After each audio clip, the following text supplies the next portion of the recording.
we will create one. Try to create the asset. So I've given the asset class, company code, number of similar assets.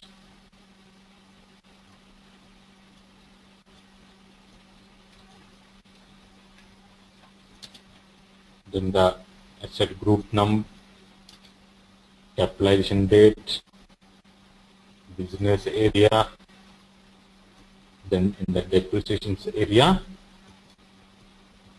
the depreciation start date.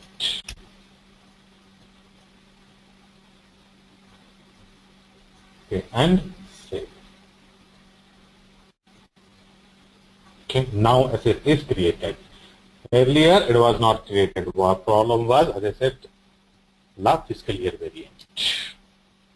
I deleted the fiscal year variant. I created new one. Created new one. This is just another one of other server. What I did similarly, I typed manually one by one because from another server I was not able to copy. So I created the fiscal year variant and changed it. Earlier when it was given something VD, I changed it to V3, then it worked.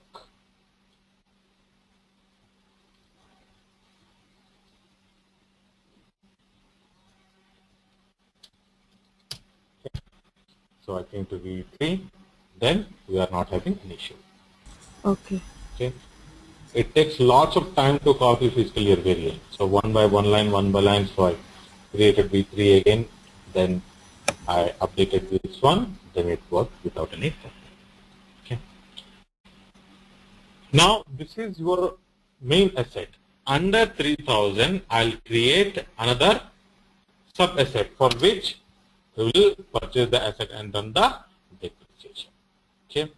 Now that is /NAS11. Okay. The sub asset will be created by 3001, 3000.1.2 like that. Under Jeep, let's say I'll give the registration number. Jeep, let's say it belongs to Delhi and individual Jeep. Now, apart from the capitalization date, all other things will be copied from your main assets. The depreciation key, useful life, period, everything has been copied. So, you see it is created as a 3001 because I have given the account number, your asset number as a.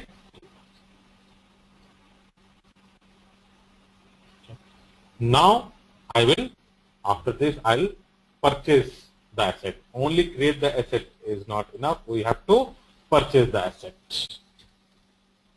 Dash 90 is the T code to purchase the asset. And I'll give the starting of the period so that I can run depreciation till now. Okay, you can run depreciation to the time. If I give the today's date, then capitalization date, then we have to wait 1 month for the asset. So I've given the starting of the period. Then your asset, vendor. Okay, period is adjusted because it's the 7th period. I'm posting in the first period. Then the amount and posting key is 70. Then your sub asset.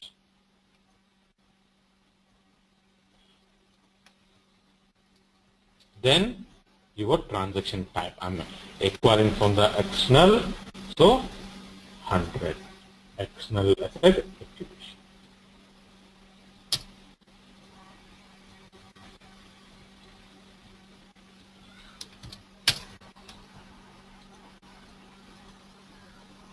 So I purchase the asset.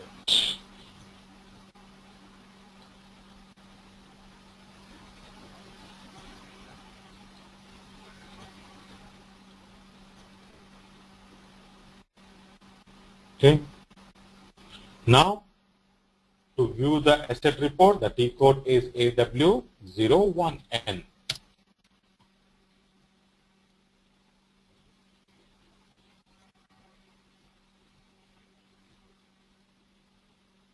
Okay, we have one asset, that's why system has considered that asset. So total value is 2 lakh, 10% is 20,000 is your depreciation. It is just a calculate, it is not a posted yet. Now in the posted you can see 10,000 has been distributed monthly based on pro rata basis monthly. So 30 days, 31 days, 28 days based upon that system has segregated the depreciation. Now it is showing planned because I have not executed the depreciation. It is showing that's by just planned.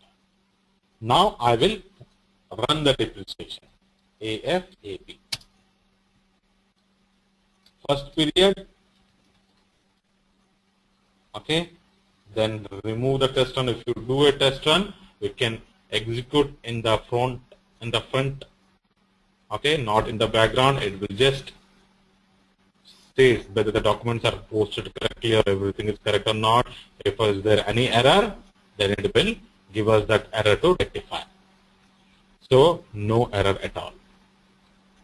Okay, where to find if any error is there?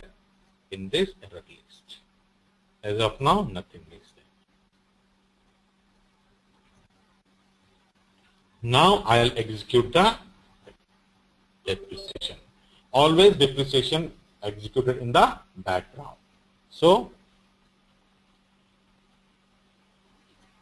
remove this, the test run, go to program and execute in background.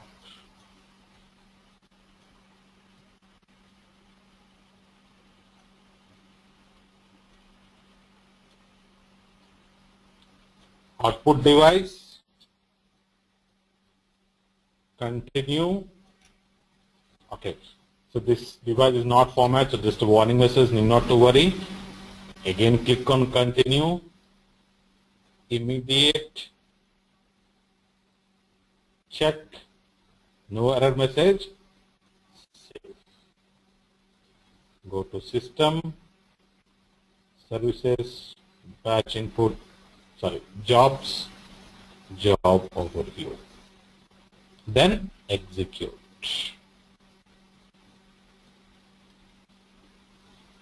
Okay, and one job is posted. Click on the spool. Select the spool, click on the spool and click on the type.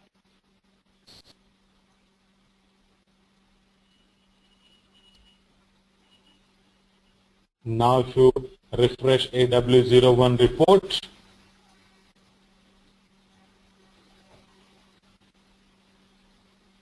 it is now posted.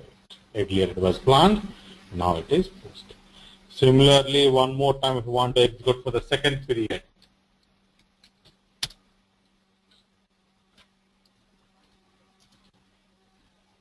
Remove the test run, program, execute in background, put device, continue, and continue. Immediate, save. System,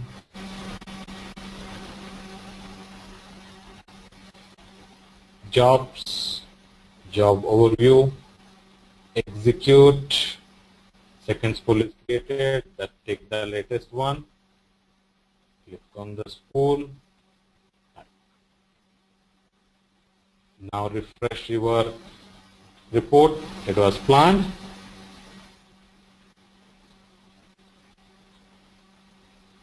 Now it is posted.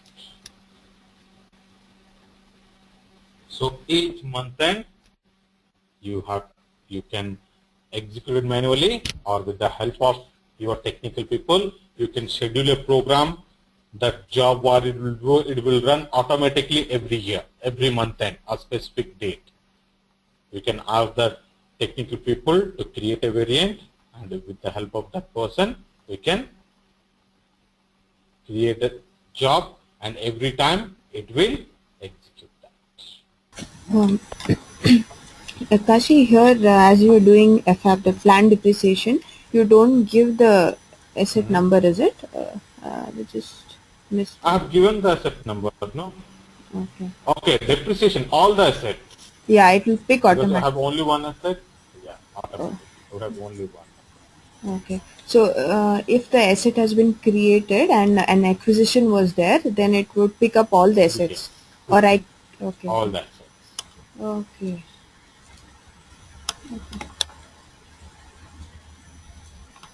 Uh, Also, there can be this various depreciation areas, isn't it? Yes, as of now we have only one depreciation area. If you Okay. activate more depreciation area, here it will come. Yeah. So, Okay. yeah. So you will explain that in. So in that, Yeah. Uh, again new depreciation, you can try the same with another depreciation area activating it. Okay. You can try that. Okay, I'll try that. What I want to know is, uh, like there is something like you can depreciate only in one area. You can like IFRS and some local. So how does that work? Because I wanted to know the difference Hmm. between only one depreciation and that multiple depreciations. No, I did not understand. Like in my current project, they have local Hmm. tax area depreciation and group area depreciation. There are these Hmm. depreciation areas are Hmm. three. So Hmm. this one they showed us, and after that they said you can depreciate only in one area, say in the local, and you it doesn't depreciate in Hmm. IFRS. You can do that. So how is that? And There what? is a T code. I forgot. There is a T code for that. Okay.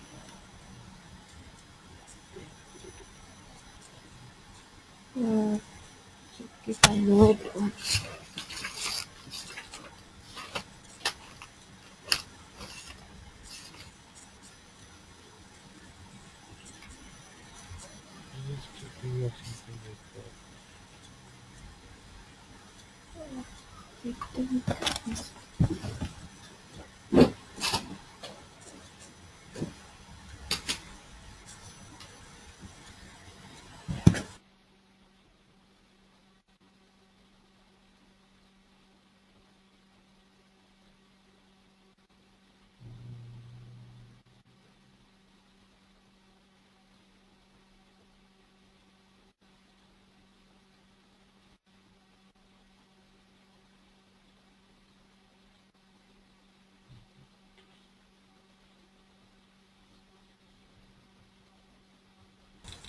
We can see that later, Kashi. Probably you can continue and Yeah, yeah, I'll yeah, just, yeah.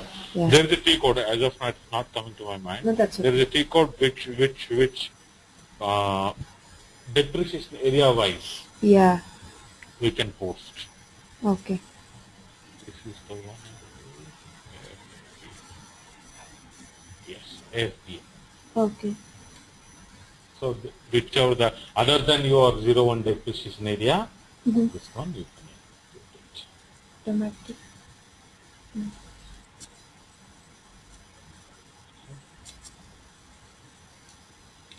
So which will help you to execute the each depreciation areas. You can give the specific depreciation areas. This that is only for your reporting purpose. That will not update any of your GL accounts. Okay. So, any other questions? Sure. No, sir. No. Now, okay, we have another three things. Okay, in this one is transferring the asset. Okay, I'll transfer this asset value to another asset. Then I'll scrap the asset and sell the asset. Okay. Just one thing, sir. I just want to know one thing. So, can we rerun the depreciation run for period one?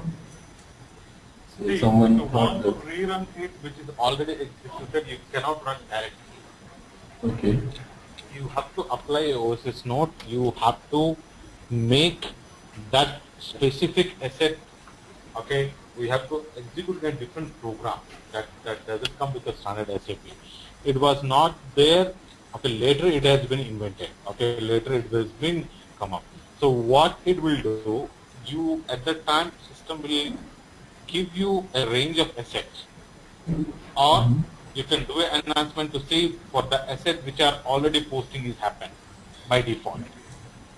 The system will look for those things which have already assets are posted, and it will execute only those assets which are not having any posting. So this, I mean, if the depreciation was posted wrongly for the period, in case Depreciation is not posted. depreciation is posted, but it is but it is the incorrect depreciation. Might be using some wrong depreciation key versus wrong depreciation. Yes. So, First, manually you have to reverse the depreciation.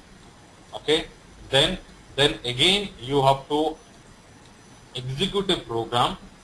Okay. Then system will allow you to do that. So, and what about the accounting entries? You have to reverse it manually. So, what is the key code for this to reverse it? Reverse FB08. Oh, FB08. Okay. You can reverse it. Okay. Yes, reverse it. Then you have to run that program. Then only system will allow you to run depreciation again. So program is a different depreciation run? No. Program to make this asset to ready for the another depreciation. So, but can we rerun the previous depreciation, right, by using repeat run? But system it will not update. Okay. Posting will not be there. Okay. Okay, sir, fine. So, first transfer of an asset. Before transferring, I'll create one more asset. Let's say 03002.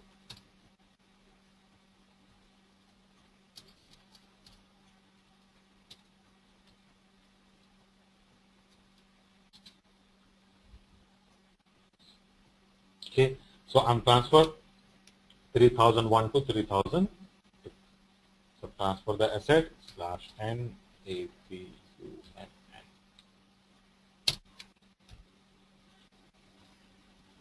Okay, so I'm transferring the existing asset. So transferring 30001 to 3002. I'm giving the date on which date I'm transferring. Let's say asset transfer. We can give a new asset also. We can create a new asset by giving the details, or to the existing asset which you have created in the asset master. From the asset, transfer to asset and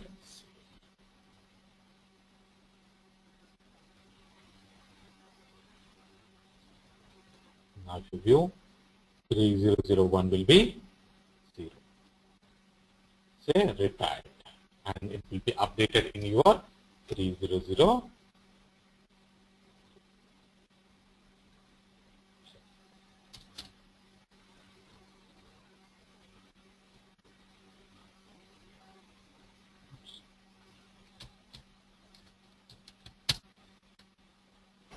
So in that case, if you transfer the asset from one asset to another asset, and what about these depreciation values which are posted in previous assets? Already you cannot change anything. That is posted. So you can't change those values. No, that cannot be changed. Why you want to change? Because already depreciation is posted. You are just transferring the current period. I mean, if you want to get the report, so again it would be a mess, right? GL account report will be the same. Okay. You are getting a GL account report, it will not have any impact on your P&L or balance sheet. The report is the same. So now you're changing from one asset to another asset, just you're renaming asset. Right?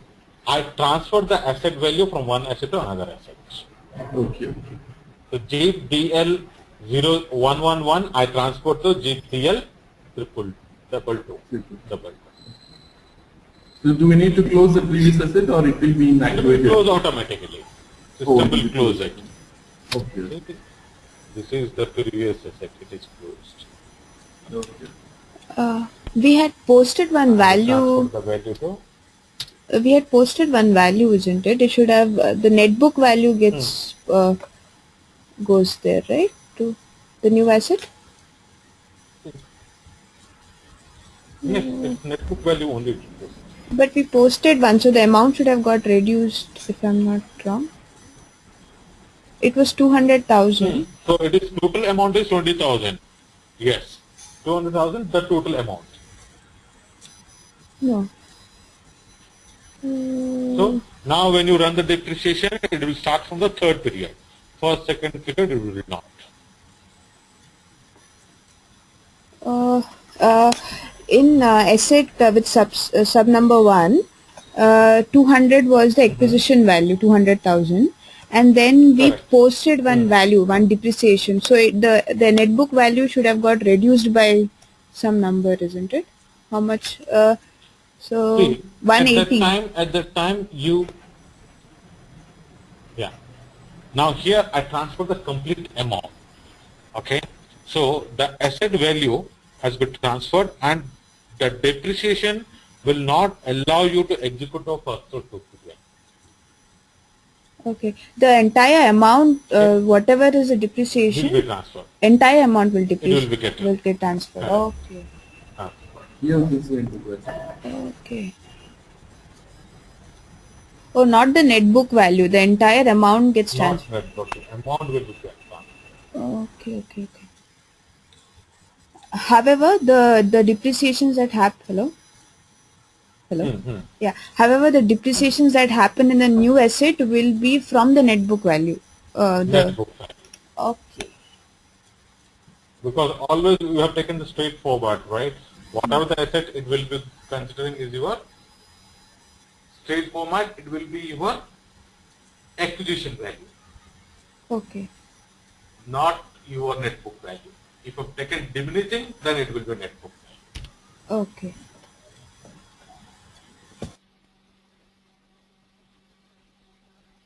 Okay. Any other question, Kishore?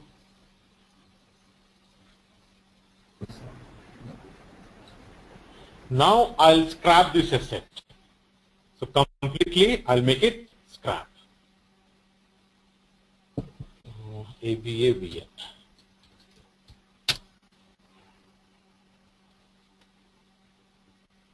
Due to some reason, this asset is completely now no use. I'm scrapping it.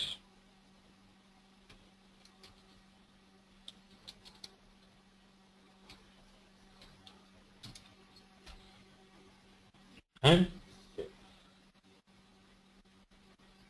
Now to refresh, benefit became completely scrapped. Okay, it become the value become 0. So due to fire or something, it got destroyed. Okay. Now I'll create one more asset. I'll pull the entry and I'll sell with. I'm not completely. I'll scrap it. I will sell it with some value.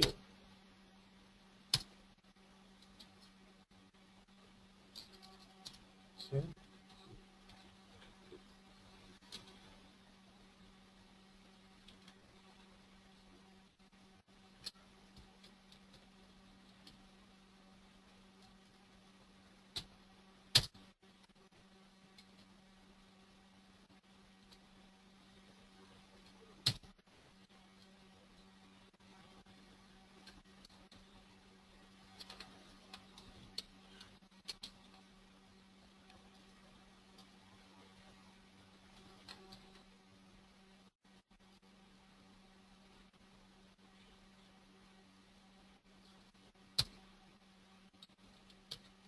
Different type.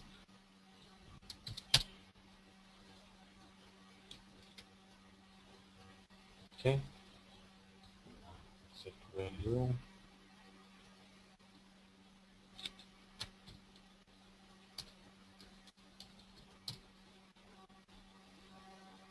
Okay. Now with some lesser amount, I'll sell it to a, or a higher amount also, I can sell it to a customer. So the T code is F-92. So let's say I'm selling for today's date. Select the customer.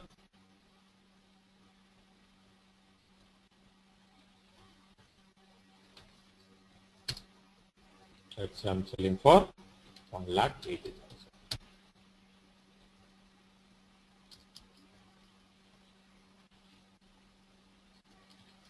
50 SHL GL account.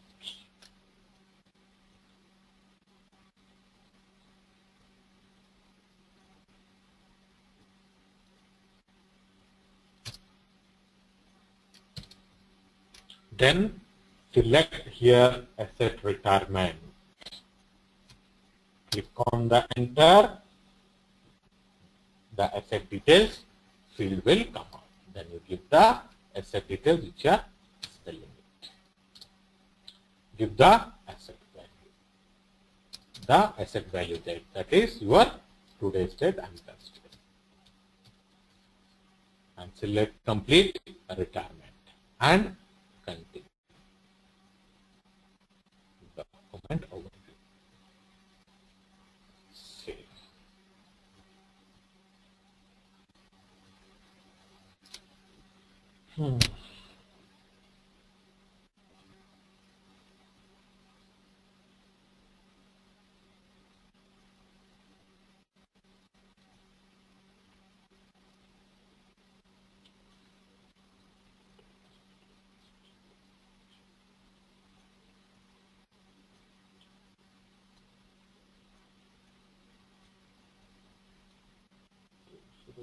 For asset retirement on the given right.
This is the record. I'll make it as a subtract.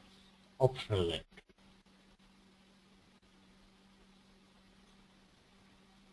Okay, let me see now.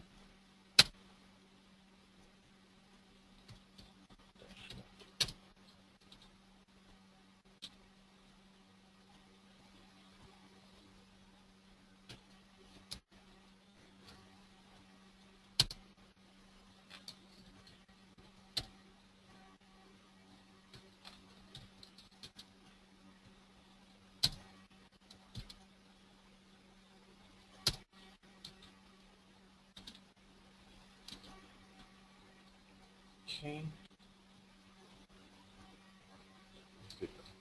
This. Okay. So someone has made a specific field as a mandatory, so which I change it to optional. Now this is retirement with cash. Earlier complete scrapping, this is retirement with scrap. That means we got some money. So your 180,000, 180,000, total asset value, asset sale, and there is a loss because I purchased it 3 lakh, I sold it for 1,80,000, there is a loss. If I have sold it more than 3 lakh, there will be an entry for profit on asset sale. So check AW01N, value become 0. So there is a entry, the retirement value and the loss. Okay. Any questions here? No, sir, nothing. Vanessa? So the retirement value was what amount that we gave while doing F-92, isn't it? Correct. Okay. Of this one, I sold it for 1,80,000. Yeah. Okay. And the loss was 120, and the asset value is always 300. It Because was the asset value is 3 yeah, lakh. yeah. It is never. I changed it to 3 lakh. Okay. Run the depreciation. Yeah. How much of a if you had run the depreciation on this, It like will reduce it. yeah, it would be now. It would be the net book value, isn't it? Or Correct. okay. That book value. See, again you have to change the period control on the pro rata basis or what rule you want to apply. Okay. Then you have to update. Like what I'm trying to understand is, while we are selling, I can sell it on a price which is done outside the system. The asset itself, like one is the selling price and one is the asset value itself. So that can be the initial acquisition value or it can be the net book value. Depends upon how we want, is it? Correct. See, always in the straight line value, it will be your acquisition value. Okay. Correct, because system will consider for depreciation your acquisition value. Now when you are selling or anything, first is your period control. What period control you have given? Okay. In the retirement, if I have given at the start of the year, it will always consider your acquisition value. If you consider the pro rata basis, it will consider after your depreciation. Okay. Okay. So that is also linked to your period control.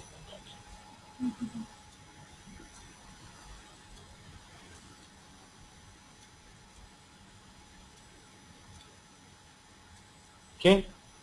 Okay. Any question, Vanessa? Any other questions?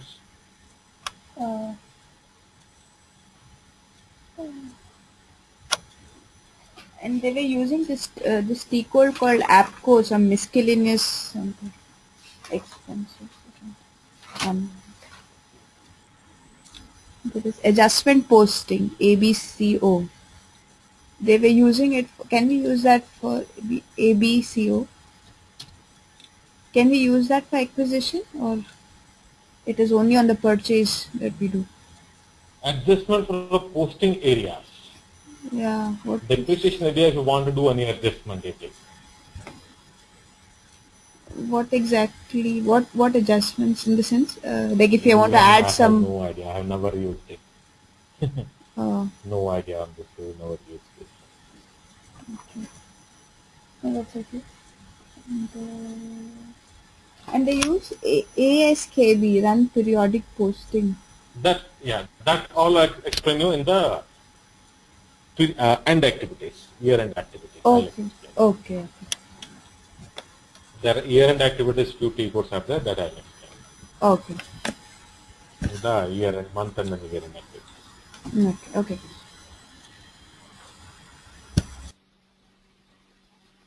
Okay. Any other questions? So complete asset accounting, remember, is segregated in 3 parts, 3 important things: chart of depreciation, asset class, and depreciation key configuration. chart of depreciation purely for determining your depreciation area based upon your reporting. Asset class related to your master data. Then your depreciation key, which is for your calculation of depreciation. Okay. Asset accounting is something, it is huge. If someone tells me to completely explain asset accounting, I can take for minimum 6 months of session. There are many things are there, but this is your foundation. There are many things are in asset accounting. For each country wise, we can have a different approach. For each industry wise, we can have a different approach. But wherever we go, everything is based upon chart of depreciation, asset class, or depreciation. Okay. This is we can say foundation. After that only any other enhancement you want. Okay. Unfortunately, in ideal server, none of those enhancements works. For that, everything we have to come up with a patchwork. We have to apply the OSS norm. Okay, but when you, for Kishore, when you go for the interview perspective, your questions will be based upon these things only. So you need not to worry. Okay, so you know the flow and the accounting entry. So when, like today I did not show you, but when you are posting asset depreciation, transfer of asset, asset acquisition, note down the accounting entries. That will be a definite question for you. Okay, and they will, whenever they ask any questions on your asset accounting for you, okay, try to explain this flow. These three parts are there. Then link your question. Okay. Why? Because if you link these three parts, then they will make sure themselves that they are clear with it. Okay, you know this three parts. Then you answer whatever the questions.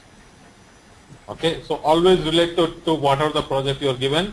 You say in this project we have this many chart of account, we have this many asset class, and we have so many depreciation keys, and then you answer whatever the questions they are going to answer, so that they know you are aware of the three segments, which is the very, very important from your.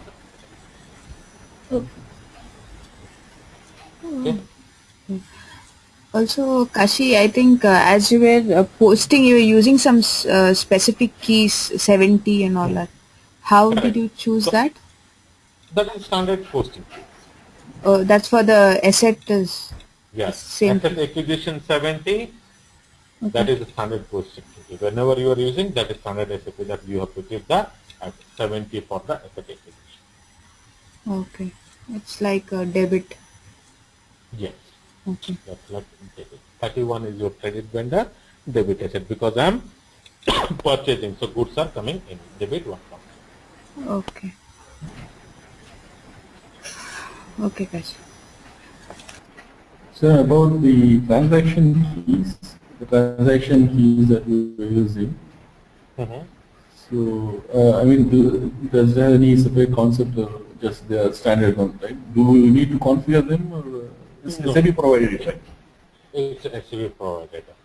If you want us to create new one, we can do that. We can create. We never do that. We always copy from the standard, but we never use. Whatever the SAP is provided, everything is like fine. We are good with that. So then one more thing is the step of specifying the intervals for posting. I mean, that step or in the function of specify the rounding and values on this. There is an option called smoothing. Smoothing. So the meaning is just to spread the depreciation across all the periods equally. That's the meaning. Normally, we never use those things. Okay. So you should go very deep. Also, you are making yourself complicated. Okay. So definitely in the interview they will not ask that much in detail. Okay. So because especially I will not ask you to experiment more in asset accounting. All other topics you do, but why in asset accounting? Always keep to your basics. I'm 100% sure wherever you go,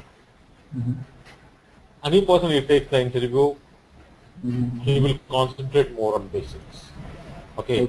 If you start looking into more, your basic will get confused. That should not happen. Because let's say smoothing, I have used, I know. Some person has not used.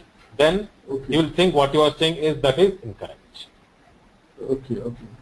Okay, whenever you are answering, if he asks specifically, okay, then if you know, just tell, otherwise you just inform that, okay, I have never used number. But make sure you are strong with these configurations, the basics. Yes. Okay. Okay. Okay. Smoothing is spreading the depreciation to over the year. That is only for specific countries, not in all the countries. Okay. Okay, so that information will not be there in your document. Okay, that purely comes up to your experience. So that is more, it is used in your specific countries only, where we spread the depreciation over the periods. But most of the countries, they do not use. Yes. Okay. Okay, And one more thing, similarly, sir. yeah. Chart of depreciation for our country is not defined by, sir. SAP, we It's copy it defined. from. It's there. It's there. Indian one is there. Someone in our in this server, he has done some experiment. He has spoiled it. In chart of depreciation, it's there. For India, earlier it was not there. Now it is there. Okay. It is also not there in my server too. I tried it, but it's not there. Oh, I'm then copying it from German. no, it's there. The chart of depreciation for INR, it is there. Okay. Okay. We always use that one only. In this particular system, someone has corrected it. So I tried to rectify it, but it is not working.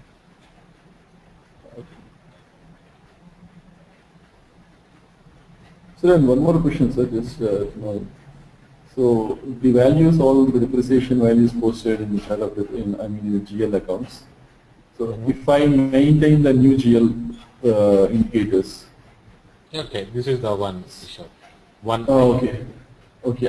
Okay. So 1 IN. Okay. I'll search One it. higher. And this thing, sir. If I am maintaining the new GL and if I am posting the depreciation values, and so these values will get updated automatically in new GL, or we need to Yes. maintain it separate? If you are activated your new GL, it will get updated automatically. You need not to do anything. Any configurations, nothing. No, nothing is required. Your regular configurations only, where you have maintained the document types. Okay. Just we need to maintain document number ranges for AF. Yes, number ranges in the new GL, and account assignment categories there, like we have maintained for balance sheet. Yeah. Already maintained. So then Account assignment categories. Okay. those two only configurations. Apart from that, nothing. Okay. Okay. Sir. Fine. That's it from me. And one more question, Kashi. An asset is always with a sub asset. Like if you're making any posting, it is always asset and sub asset together. No, it can be. It purely depends. Some companies I've seen, they do not use sub asset concept at all. They use always the main assets. Okay. In our project there are sub asset, but what I'm trying to understand is like if I'm making a, because now I have sub asset also in my project, so it's always transactions that I make is with sub asset. It is posting depreciation to a sub asset. It cannot be on the main asset. Will be correct. Okay. Main asset, correct. Got it. Okay. So I have to go one by one. So it is possible. You don't give Uh-huh. yes one by one. You have to go for it. Because first of all, your main asset will not have any value. Okay. Yeah, with the Correct. sub asset. So Yeah. it will not have any impact. Okay. So it will not have any impact if you go for complete one also. Okay.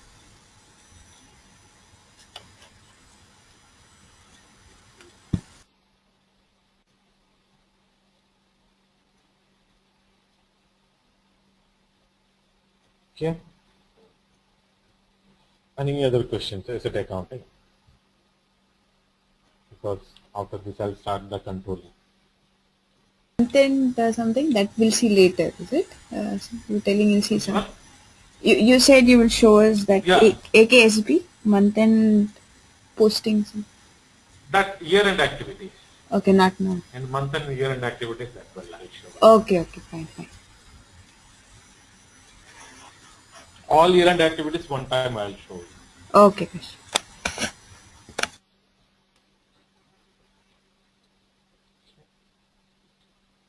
So let's start.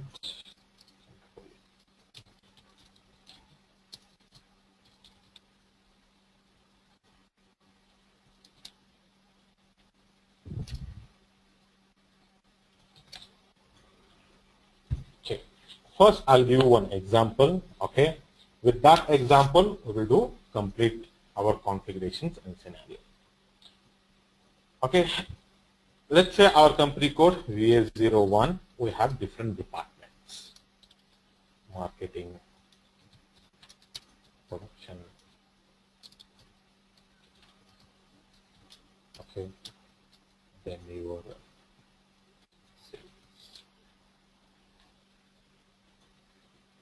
Now, whenever I record in my VS01 T code, okay, VS01 T code, every time I have to tell that specific expenses or income or gain belong to which particular department, either marketing, production, or sales. Okay. Now, controlling is, as I said, it is more for your internal reporting purpose. It does not impact your GL accounts at all. Whatever we do the activities in controlling, it will be in your controlling. It is not going to affect any of your FI reports or FI postings. Okay. One more.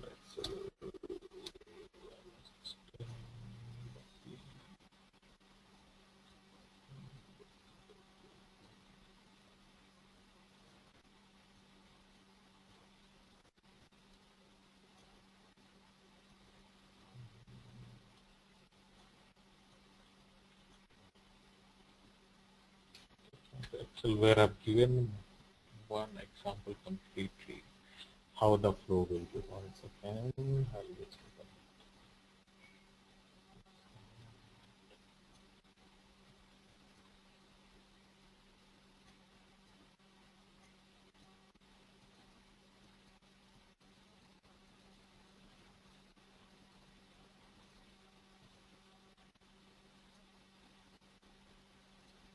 I was taking controlling session for another student. So, but here I have given a complete one more structure.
Okay, just give me 1 minute. I'll just call the student.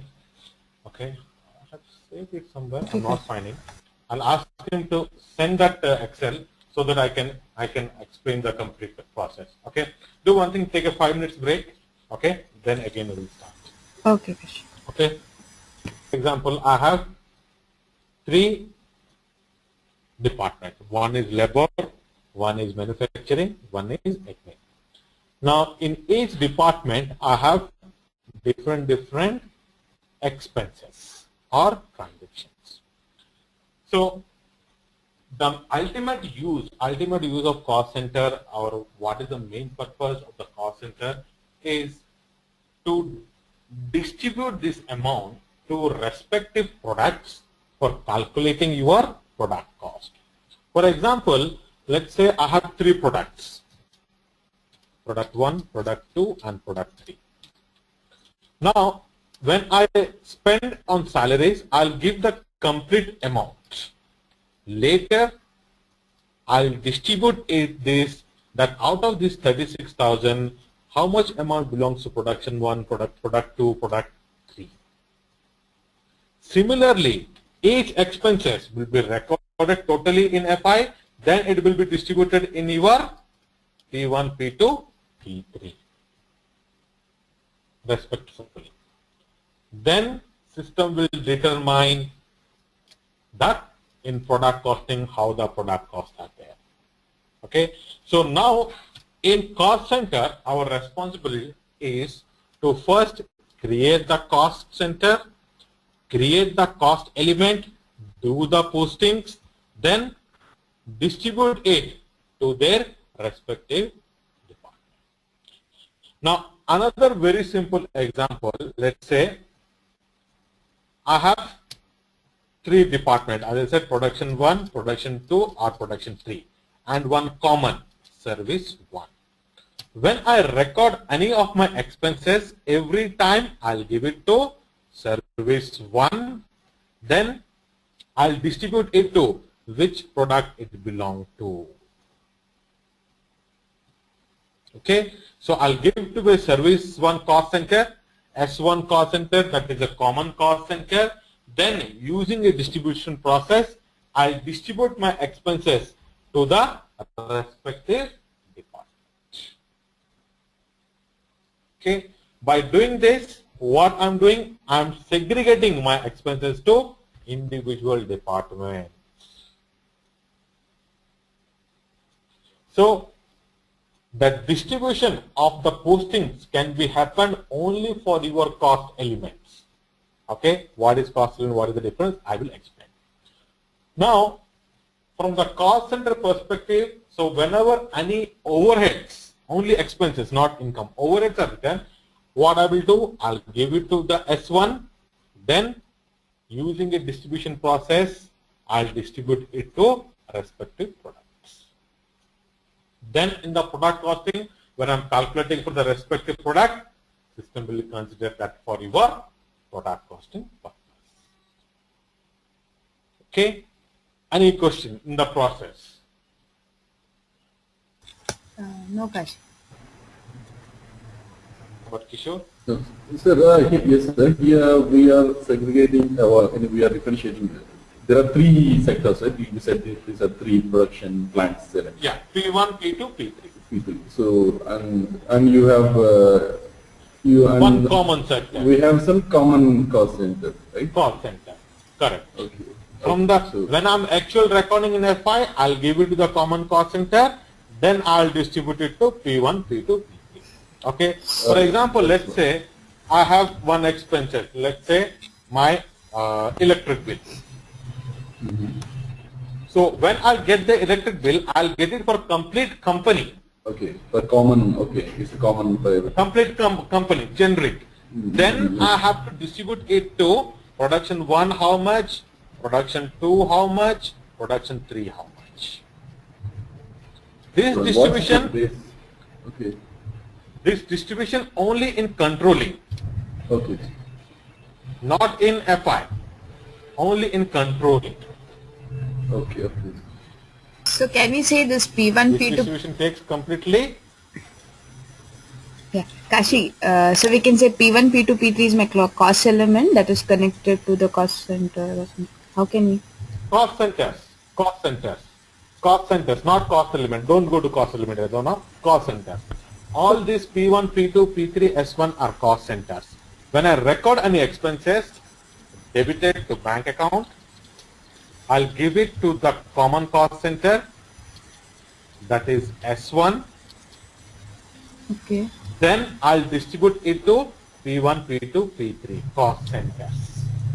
Okay. Production 1, production 2, production 3, not cost elements. Okay. Till now it This is just electric bill, okay. this is cost element. Oh. This is your cost element. The GL account only cost element. How it is represented, I'll explain you. Okay. So this electric bill is cost element. Okay. Okay. So how you divide these amounts? I mean, is there any separate criteria to divide these electrical Distribution amounts? will do. Yeah, Okay. I'll explain you that. There is a distribution process, 2 steps are there that I'll explain. First, you understand the process. Okay, okay. Okay. So similarly, let's say another expenses is there. Okay. Let's say my telephone bill.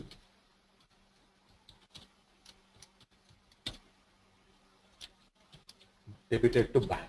So when I'm posting in FI, I'll give the common cost center S1, then later I'll distribute it to P1, P2, P3. Similarly, each expenses will be distributed to your respective P1, P2, P3.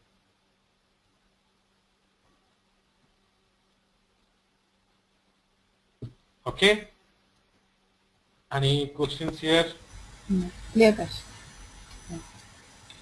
So this is your overhead flow. This is your cost center. Okay. Cost center flow. Okay. Before going to the cost center, there are some general settings.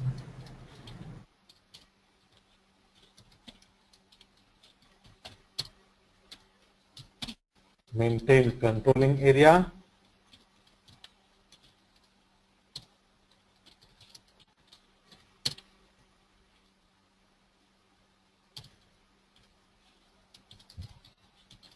Maintain number ranges,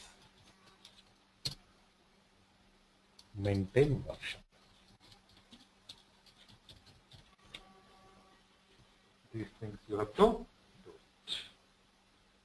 Okay, maintain controlling area, maintain number ranges, and maintain your versions. Okay, controlling area is the main integration from your FI to CO. Okay, that where controlling area only your relationship between FI to CO is established. So without controlling area, we cannot implement controlling. So we have to define the controlling area first to implement your controlling. Okay, controlling area has its own configuration. Controlling area has some rules to follow, which I'll explain you one by one. Okay, controlling area is the most important configuration in your controlling issue, and we can say highest if you do not have operating concern. If you are not using COPA, then controlling area is your highest integration point, highest reporting unit point. Okay. Now, to define the controlling area, because there are lots of steps to explain, so I'll just go to new entries and I'll explain one by one.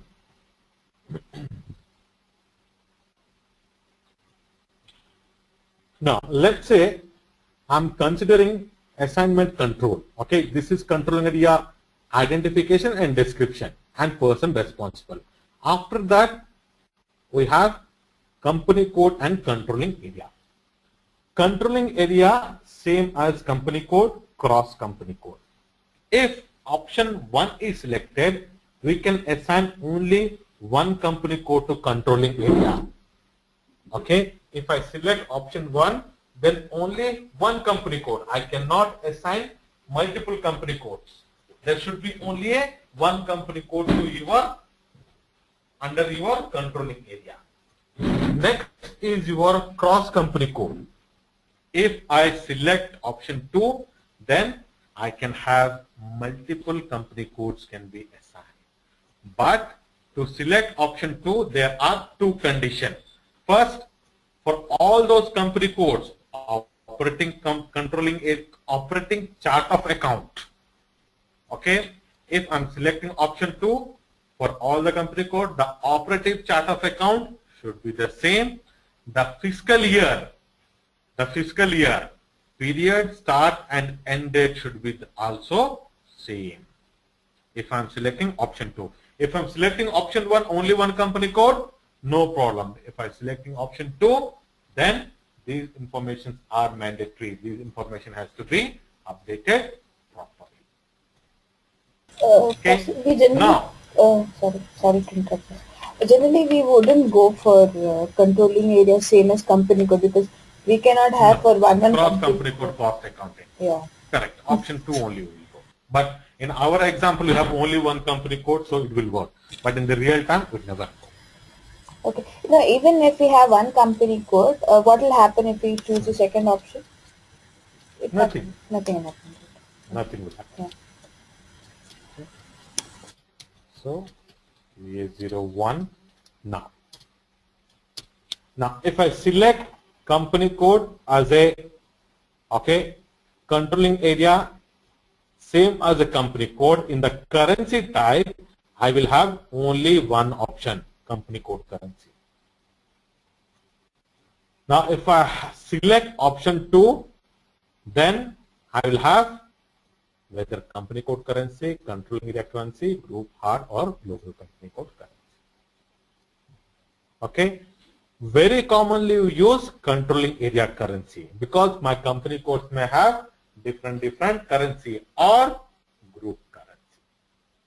Never your company code currency. There are some scenarios we select company code currency, but very commonly your controlling area currency or group currency. That is for your common. For example, let's say your all main corporate office in INR, so your group currency will be INR. So, or your corporate office in the US, then your group currency will be USD based upon that. System will select.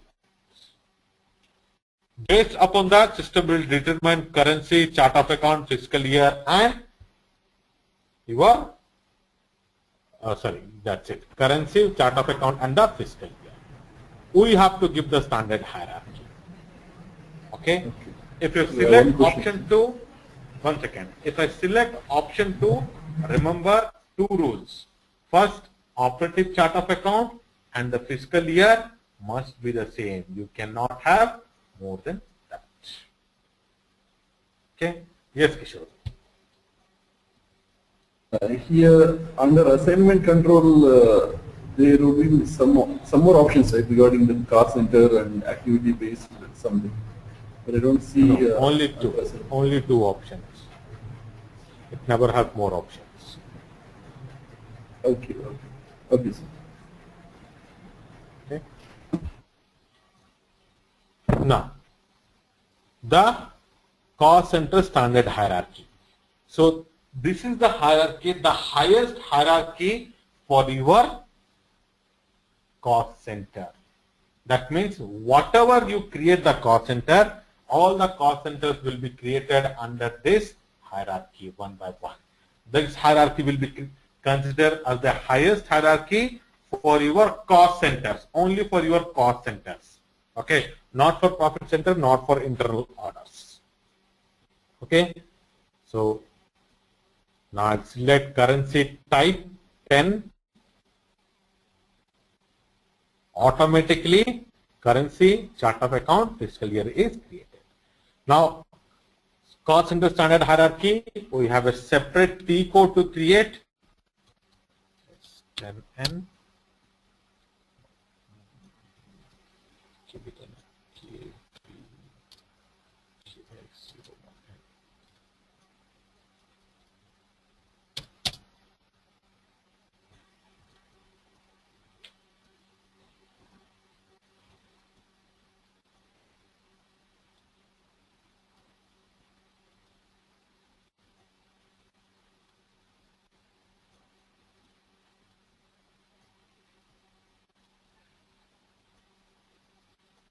Yeah, okay, Eon, 0.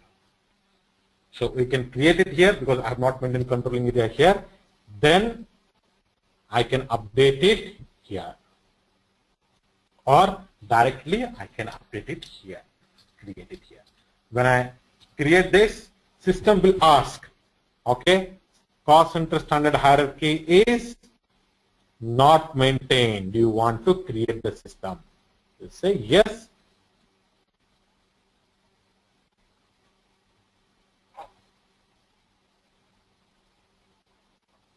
Then here automatically it will update.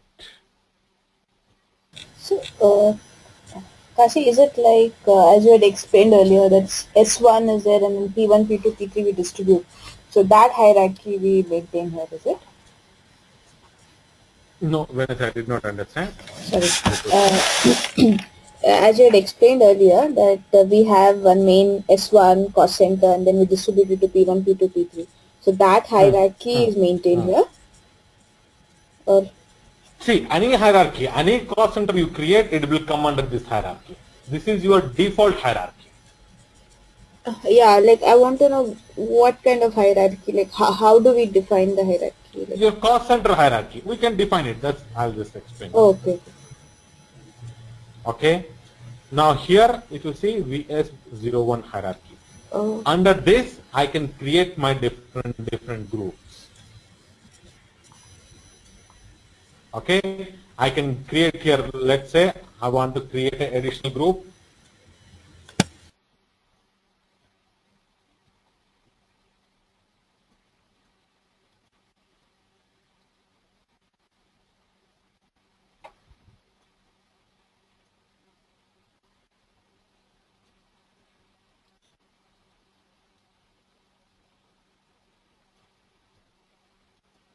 Okay, create group. So under this, I'll create a group. Okay, so this group, let's say I'm giving for your P1. Then, okay, if under P1, if I have only one cost center, then one cost center. If I have multiple cost center like this, let's say labor, manufacturing, admin, I have multiple cost centers I can create. Then I can assign. Right click, create cost center, or assign the cost center. Whichever because I don't have any cost center created, that's why it's showing this. So whichever the cost center I have created, I can assign it. So this VS01 underscore HRE is the highest hierarchy which I have given in my controlling area. Okay. So under that hierarchy only, all your cost center groups and cost center will be created.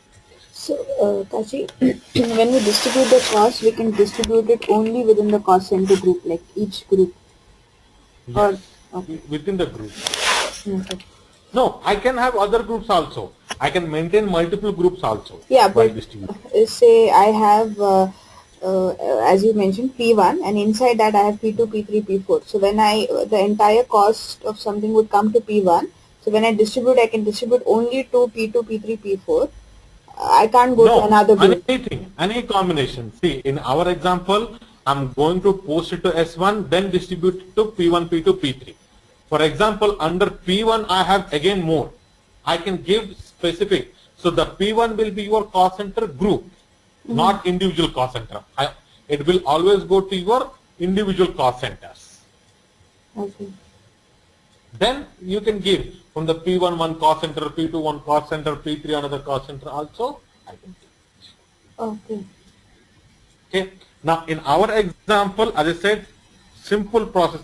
Okay. To understand, I have 3 cost centers for production. That is P1, P2 and P3. Then common cost center.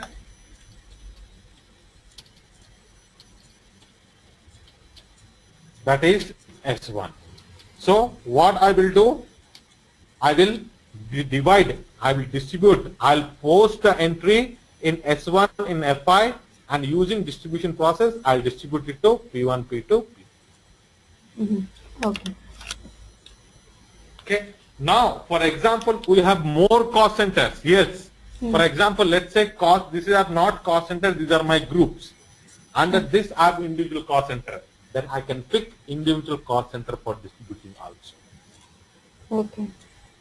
So I need to do 2 distribution cycles for that, from S1 Yes. to P1 and P1 to again. Yes.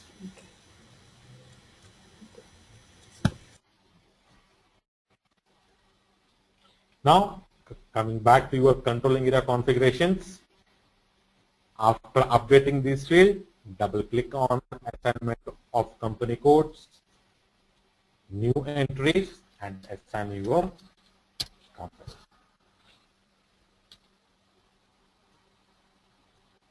Then double click on activate components. Then go to new entries.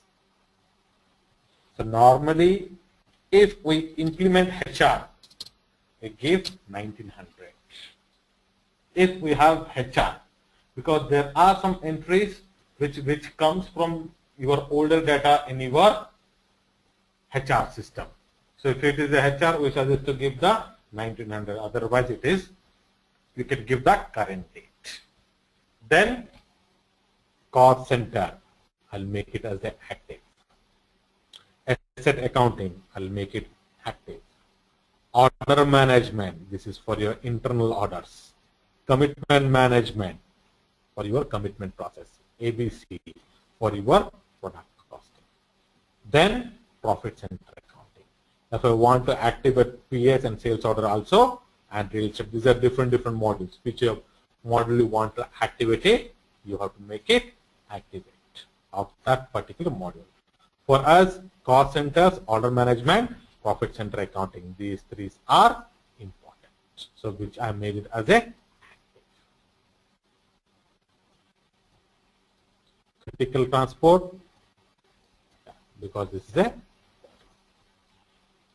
okay.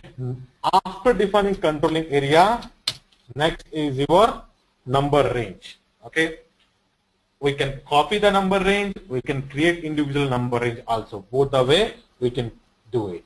Normally we copy from the standard, okay, doesn't require, but in my step-by-step notes I've given the create also, but nowadays no one creates, everyone copies from the standard and it meets all your requirement. You need not to make any changes in the future. Okay, maintain number ranges for the control. Now here one important thing is there.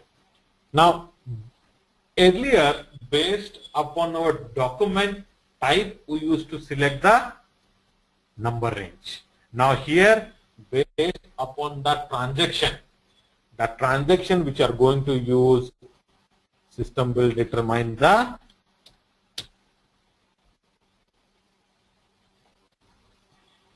document types. Okay, so what are those transactions? Just I'll show you.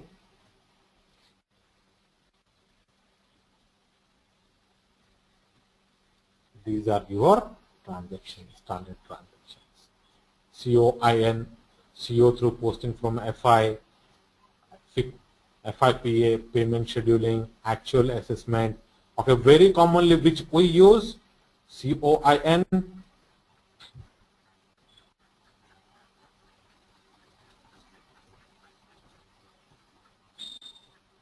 RKIB, RKIV, RKIU, RKP1, P2, P3, P4, then RK, U1, U2. These are very commonly used for your cost center, profit center, and loss. So I'll copy it from the standard. Copy, go to copy as, type your standard company code and your company code.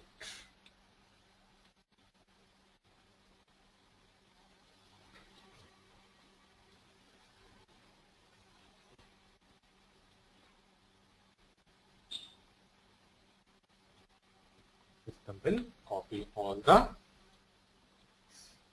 point of view.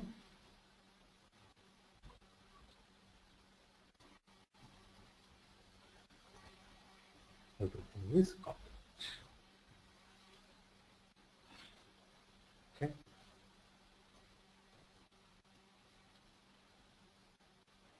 The number ranges, everything is copied. Next is your version. Now version is required, okay, when for your posting of plan or actual. Whenever you are doing a posting, okay, plan or actual, for that your version is required. If version is activated, then you can do a variance analysis between plan and actual. Now, plan is different, budget is different. It is nowhere related to budget. It is purely related to plan. What is the difference between plan and budget? If we have plan for 10,000 and I am exceeding to 11,000, system will allow. But if I budget for 10,000, then I have to accomplish that activity between 10,000. System will not allow you to go further. So, for the planning and actual variance analysis between purpose, we require your version, not budget. Do not consider this as a budget. Select zero version. Double click on controlling area settings. Select again zero version. Double click on each fiscal year. When you do this, automatically system will do at a time for 5 years. Here double click on the one line item. Here we need to update one important thing, exchange rate type, which is already system has done. That is for your N, which we have considered as our default exchange rate. Okay. Now, apart from this, there are some important things from your product costing perspective. This is not required for cost and the profit center much, but from your product costing, okay, these configurations are important. Okay, these configurations are important. Okay. Now, this particular method, plan method, which it is going to consider periodic or average. Actual posting, cumulative, periodic or average, revaluation, and your cost center, cost component structure. These all are for your product costing. Okay, it is not, it will have very less impact to your. Okay. Now, here we have integrated planning. Okay, if you want any Excel uploading, okay, there is in the FI in your product costing process, I can upload the data using Excel. At that time, for the planning, we can use this particular integrated planning option. Okay, copying allowed if you selected, then you can copy from one period to another period. System will allow. So these three are your important options. Now, integrated planning with the cost center and business process version. If ABC is required, then only we use this one. Otherwise, we do not use. And for your price calculation, okay, we always our periodic price. Again, this periodic price has to be related to your product costing. And revaluation also we select own business transactions. So for cost center, profit center, internal orders does not have any impact. It is more impacted to your product costing and coupon.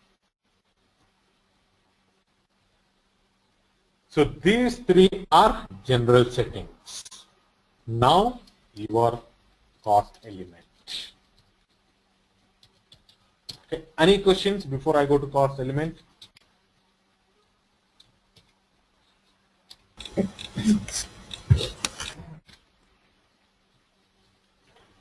Now, if sir, regarding the copying allowed the implementing versions. So what is exactly copying from period to period? Sir? What? Your plan data. Okay, plan data from one period to another period. Okay. I thought it's no copying allowed from one version to another version. Is it right? No, one period to another period. Okay. Plan data and actual data. Plan data. Actual data we never copy. Actual data is actual posting. Yeah, sorry. Only actual plan data. data. Okay, actual data is nothing but the data of the actual posting. process. Actual processing of business, right? Yeah, actual posting. Okay. Okay, so fine, thanks. Now, cost elements are your GL accounts. Okay, cost elements are your GL accounts only, which is used for CO purpose. Okay, if you want a posting to flow to the CO, then that particular GL must be changed to your cost element. If you do not change it to the cost element, then system will not send that information to your CO. If you want to send the information to the CO, then that particular entry, that particular posting, that particular GL must be converted to your cost element. Then only system will allow send the information from your FI to CO. Cost elements are two types: primary, secondary. Primary postings, which flows FI to CO. Secondary cost element, which flows from CO to CO. And for secondary cost element, do not require GL accounts. For the primary, GL accounts are required.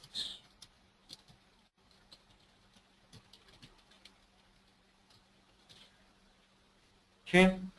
Now, primary cost elements, there are different primary cost element types also. First is your primary cost and reducing revenue. Okay, I'll just show you 1 second.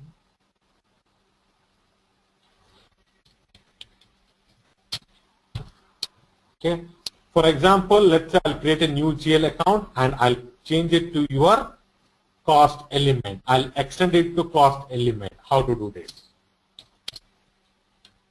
Let's say electric bill. Sir, just one question. Yes. Sir, if I am maintaining operative group and country specific chart of accounts, so I have the same GL account in all the three, right? So obviously we have the same GL accounts in all the three chart of accounts. So Okay. if I extend, Give me 1 second. Okay. Sure, 1 second. I'm getting. Okay, sir, fine.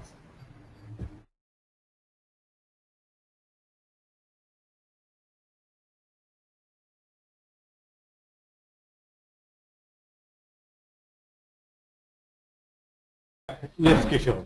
Tell me. You were asking something. Yes, sir. We are maintaining three chart of accounts, all the three group country specific and then operative chart of accounts. And Correct. if I extend one GL account in the operative chart of accounts, so I am only, I mean, I can only extend operative GL accounts, right? Not Correct. the group G, Not group, the correct. country specific chart of accounts. So those two are only for reporting purpose, right? So Reporting I can't. purpose. You cannot do anything with that. Okay, that's it. Okay. I think the CO reports also will be, the same reports will be shown in the country specific chart of accounts, right? So Yes, I don't it is extend the always country from the specific chart. country specific chart of account. Okay, Okay. fine.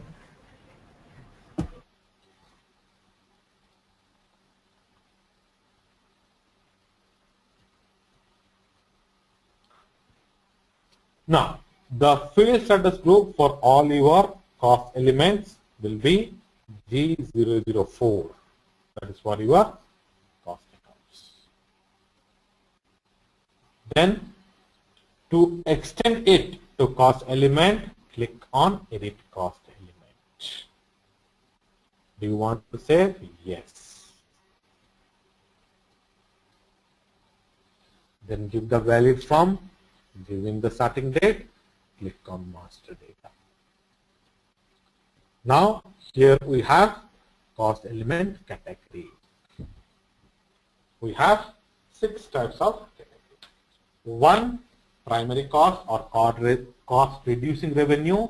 to reduce the revenue. Whenever you want to reduce any revenue, that is your expense only reduce your revenue or loss, then we will be using cost element category 1.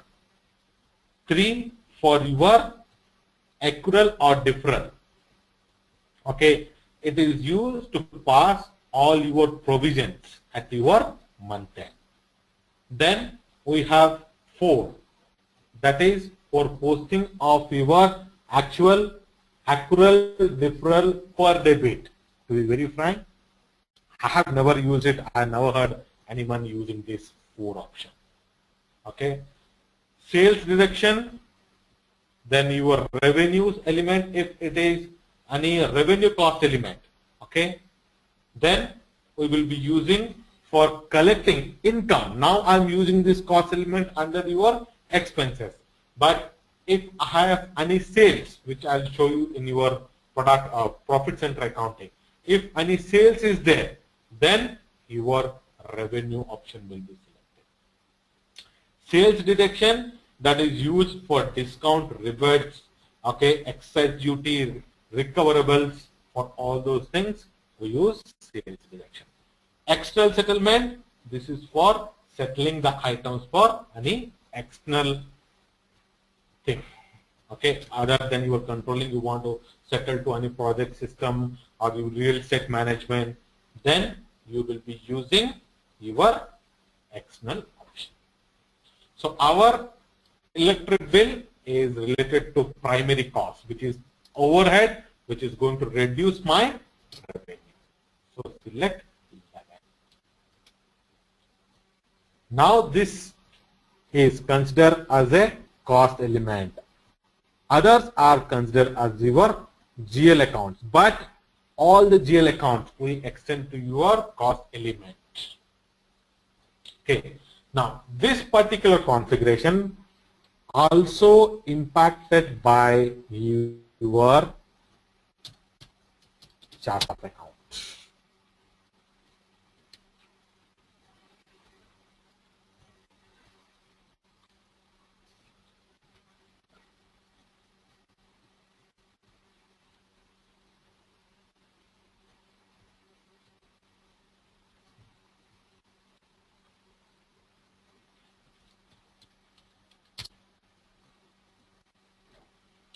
Here I've selected manual. If I select automatic,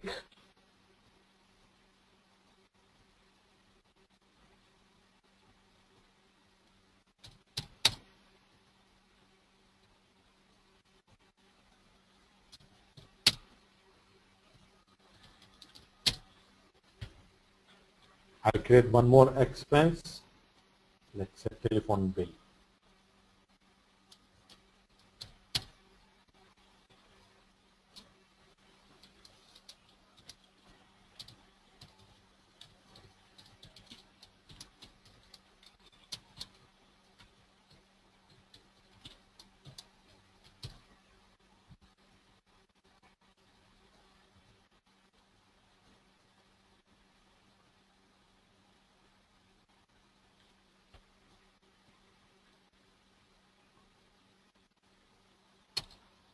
Why it is not accepting here?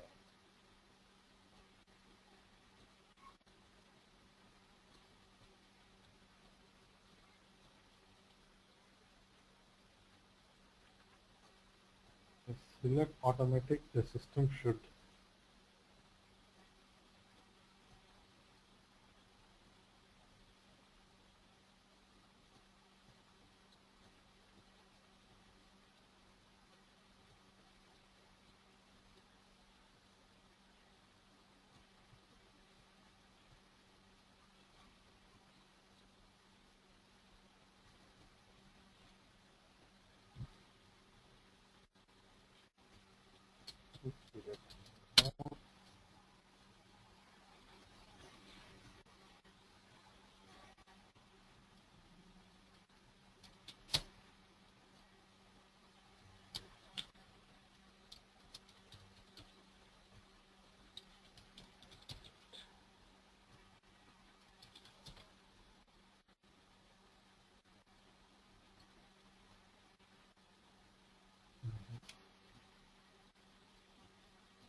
I need to check the program again. Okay, someone has done something. It is not working as per the required. Okay, this option I will explain you tomorrow. Okay, there is a small. Someone has again changed how. Okay, I don't know why someone is every time creating the standard program. Okay, the system will have a different impact. Okay, I'll explain you that. Okay, in the tomorrow session. Okay, just remind me there is an impact when we select manual and automatic. Manual and automatic, when you select, there is an impact. Okay, just remind me tomorrow. I'll explain you that. Okay. And Kashi, only for the GL accounts which are G004, only for that group we can extend it to a cost element, is it? No, I normally all your GL accounts related to the controlling you use G004. Okay. If it is a controlling cost element, it is G004 we use it. Okay. Okay. For internal orders, we use G002. So it is not hard and fast rule. Okay. Okay. Why it is G004? Because in the G004, the cost center is mandatory field. Okay. So in G001, it is not. So even if you want to use G001 and you have all the cost centers related to, all the cost elements are related to your cost element, then G001 will make it. Okay, again someone has said. Okay, by default it will be always this is required actually. Okay. So there is no hard and fast rule. But standard asset is given additional G004 for using cost element, G001 for your general. But G001 also I can modify it and I can use only G001. I don't require G004 also. Okay. So what I have to do in G001, I have to make mandatory Okay. for your cost center. Mm-hmm. Okay. Sir, one more thing, sir. The thing is, which of the method is in the practice? I mean, which of the method we follow in real time? The manual or automatic? Both. It's commonly used. Okay, there is no hard and fast rule. It is that cannot use. It both can be used. There is no hard and fast rule that it has to be used automatic all the time or manual all the time. I mean, if we select the automatic, when we defining the account groups or the GL accounts, then at that time only these GL accounts will convert to the cost element side. If we select the automatic rather than the manual. So then it would be a hectic for business process and it won't be good for business process. But you do not create individually like cost element, you always upload it. So from legacy to real. Yes, not only legacy, from your Excel also you can upload it. Okay. So do not create individually. Okay. Your GL accounts are completely uploaded like one by your what you call LSMW system. So LSMW. you need not to worry. It is not that you create individually. If you create individually, that is a headache, but that never happens, right? Okay. Yes. So it is a consultant part or basis or technical people will upload. Data upload team will be there. So and these running LSMW also they will do, right? It's not our own. Correct. We need to just validate the format. Okay. Okay. Whatever the format they will give, we need to validate it whether it is in the correct format or not. Okay. So once you validate it, then you are good. You can. Okay. Okay. So fine. Okay. Any other questions? No, Kashi. Oh. So on cost centers, in regarding cost centers will record only overheads, right? Correct. No revenues. We can record revenues also, but it has to be attached to your profit center. attached to the profit center. I'll explain you. I mean, okay, okay. When you look in the profit center, you will get more clarity. Okay, sir. And I mean, I don't think we post the revenues to the cost centers. Right? We Yes, post we revenues do to the post. profit center. We do post. Yes, with the profit center we post. With the profit center. Yes. Then why we require both the profit center and cost centers in the projects that we can Profit center records both your overhead and revenues. Okay, cost center records only your overheads, but it records with your profit center, Okay. not without profit center. Okay, sir. Okay, sir. We'll see. Yeah, when you do the posting, you will get Yeah. it. Okay. Thanks. Okay. Now, cost element is done. Okay, primary. Secondary cost element, it is purely for your within CO, within the CO for the distribution purpose. Okay, which is used more in your product costing. And the T code is KA06. Okay, and we have to give a number. Okay, we have to give a number that where I'm going to send the cost element. We do not have any cost element group or anything.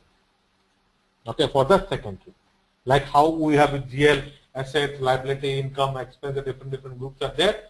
For the secondary cost element, we don't have. Here, again the importance is cost element category. 21 is internal settlement, to settle the cost within the CO, not to any external accounting. Okay, order and project result analysis, okay, used for your work in progress in WBS elements. Overhead rates, okay, like what are the overheads you are using it, okay, to distribute the cost to the product. For that we use the overhead rates. When we are distributing it, okay, there is another process in your secondary cost element. Okay, in the product costing, we can distribute based on the cost sheet, activity type, or template allocation. That is your coding.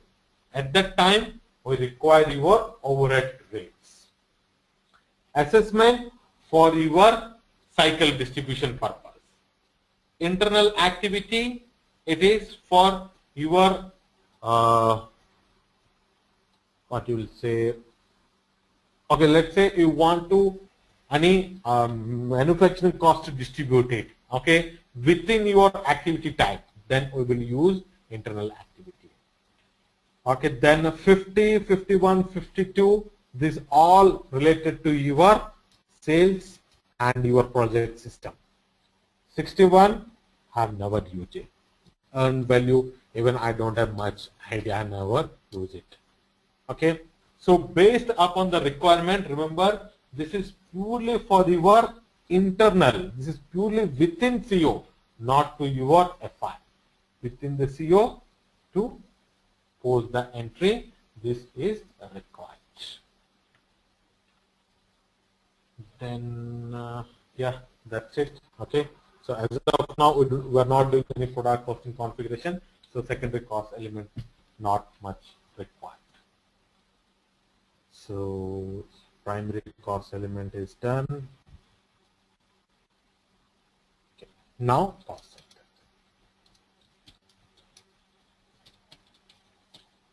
Okay.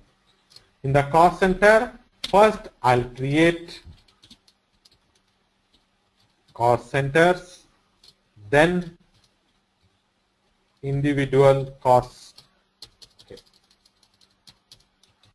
center groups. Again, this group is not related to your standard hierarchy.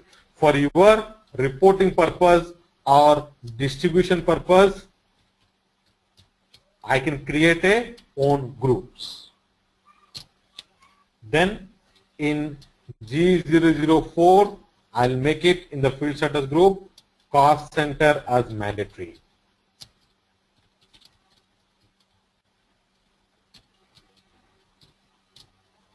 Then I'll post an entry. So electric bill. Okay, in the cost center, I'll create 4 cost centers: P1, P2, P3, and S1. Production 1 and 2, 3, and service. And I'll post it electric bill debited to bank. Okay, and I'll give it to your common cost center S1. Then the report is P1. Then distribution. First, I'll create the cycle. I'll explain that few things are there in the cycle, and when I go to that cycle screen, then run the cycle.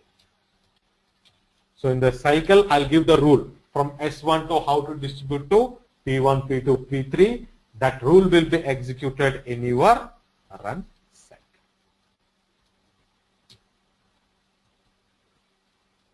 Any questions here?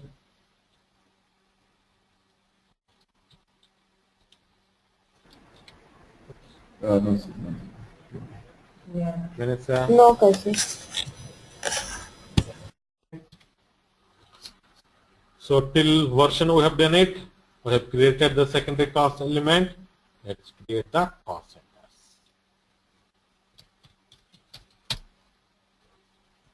Okay, VA01, I'll give P1 as a name. Okay, I'm giving the company code, but I can give any identification. Okay, to remember easily, I'm typing my company code. Enter. VA01 P1, you person responsible manager, department is production, cost center category, production.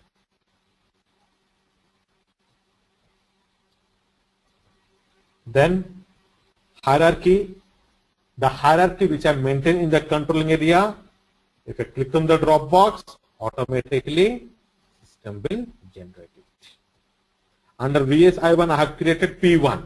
So if I want to distribute it to P1, then you give it to P1. Okay. So there, if I maintain P1, then I have to maintain P2, P3, P4 also. Okay. So as of now, I'll give it everything to hierarchy. But if I have more groups, we can assign to the respective groups, whichever the groups you want to assign it. And the currency. The control data, okay, I have activated the profit center, but I have not done any profit center configuration. That's why the warning message, just click on enter. Now, so here we have different options. Record quantity. So this is used for, again, for a product costing. Okay, when I'm using the product costing, if I want the record costing to be activated, that means it will record your quantity based upon your postings. If you want to do that, I will activate your record quantity. Okay. Then based upon my different transaction, which transaction I want to activate it, which transaction I want to deactivate it. Okay. So based upon my requirement, I will activate it. If you see, as Kishore was saying, actual revenue is, or planned revenue is deactivated here. But with the help of profit center, we can enter it, we can post it. But without the profit center, we normally do not use it. Template. So this is again required for the product costing, address, communication, the person who is responsible. Then the history will show you the change document. What are the changes you have made? So each cost center will be responsible for an individual person, individual managers. So his details will be updated here. Then similarly, I'll create P2,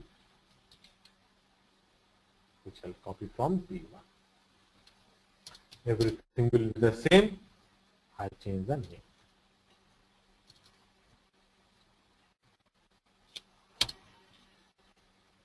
P3,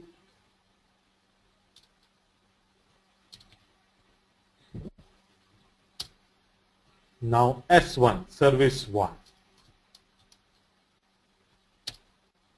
Change it to service 1.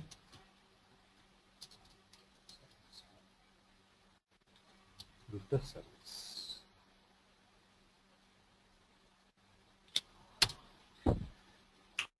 You want to create the cost center group.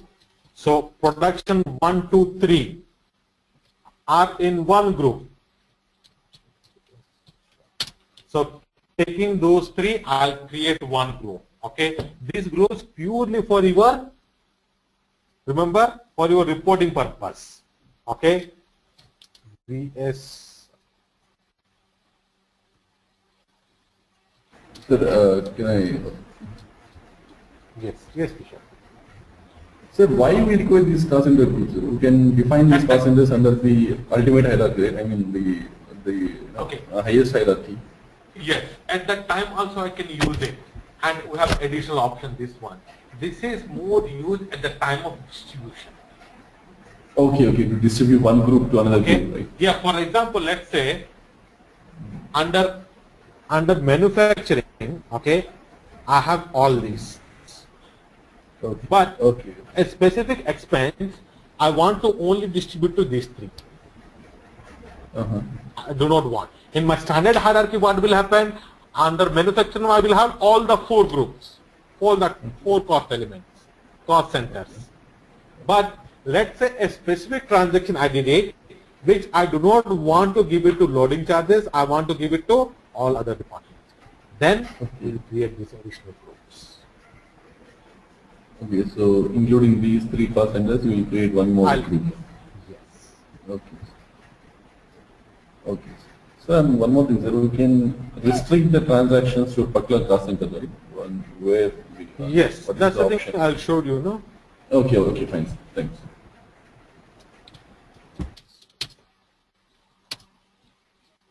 Control data.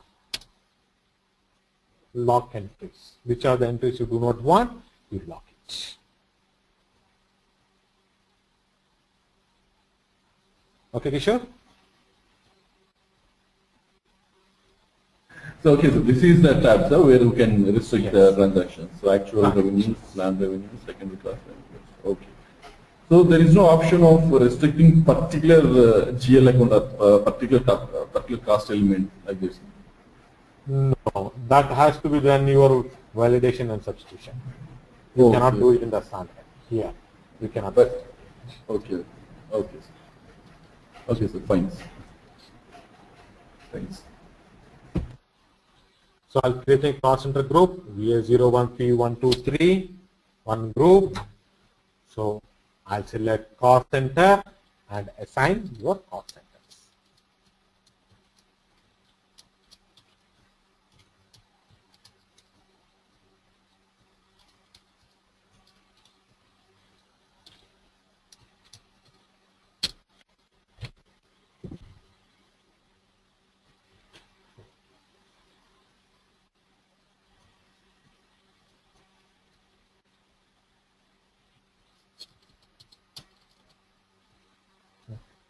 I'll just make it.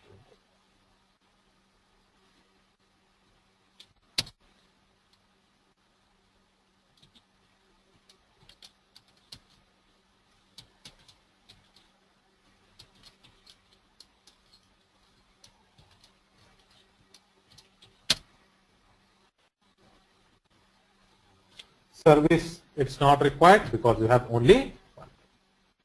Now I'll go to OBC4 and I'll make it cost center as a mandatory and field status group G004.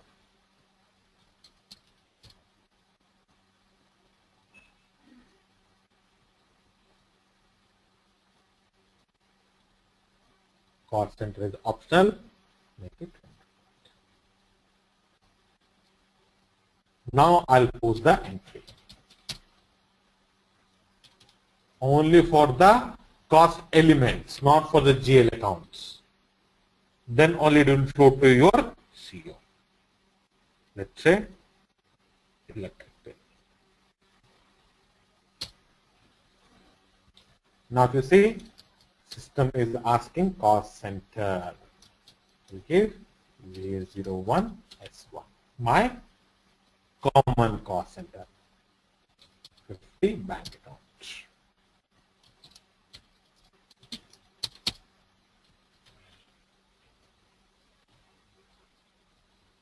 Okay. Now if you want to report, view the report. KSP1. Okay. Remove the cost element group and cost element, cost type only the cost center and execute. So there will be entry for. Now if you see in my FI, the document is different. In CO, the document number is different. And the transaction is coin, which we copied in our number range.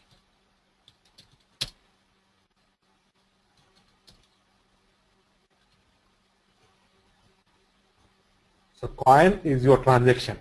That is your FI2 CO through posting from FI.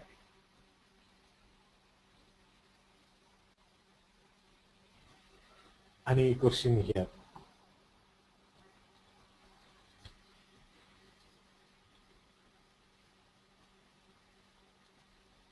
Sure, Vanessa.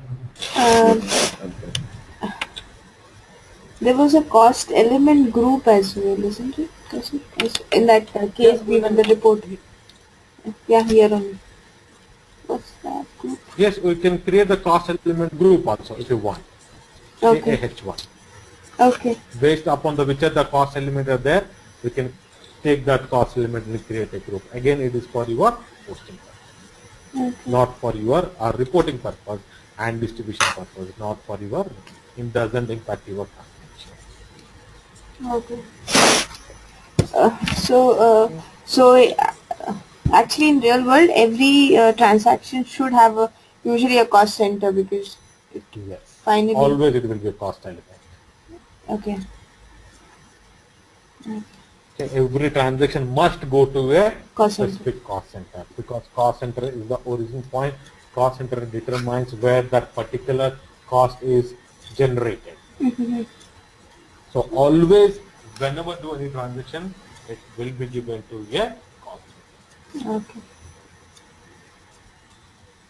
Okay. Now this 12,000 I distribute from S1 to P1, P2, P3. So using a distribution cycle, that is /NKS V1 and V5. First, I define a cycle. I'll give a name, any identification I can give. Valid date, I'm giving the starting of the year and end.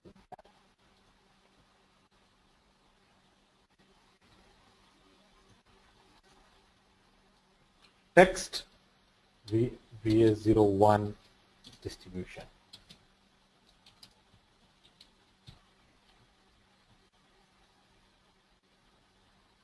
Then click on attach segment. Give the segment name. I'm giving same as a cycle and the description. Then sender. Sender rule. How much amount I want to send? Posted amount, fixed amount, or fixed rate. I'll say posted amount. Then how much percentage? Whether it is a plan value or actual value. Actual value or plan value. I'm saving actual value. Then receiver.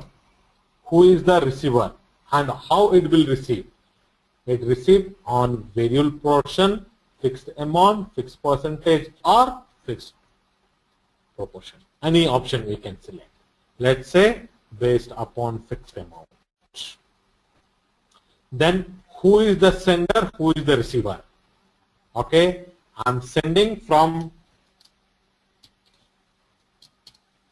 S1. From which cost element? My electric bill cost element. That is 3 all zeros 9. Now, who is receiving? My cost center is receiving. So I can give the range of cost center, or I have created a group keeping P1, P2, P3. I can give that group. Then click on receiving pricing factor. So total amount is 12,000. So 12,000, I'll distribute it to P1, P2, P3. Let's say 2,000, 4,000 and 8,000.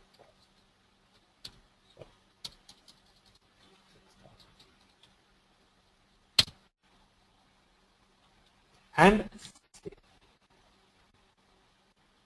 so this is the rule I have defined, VS01.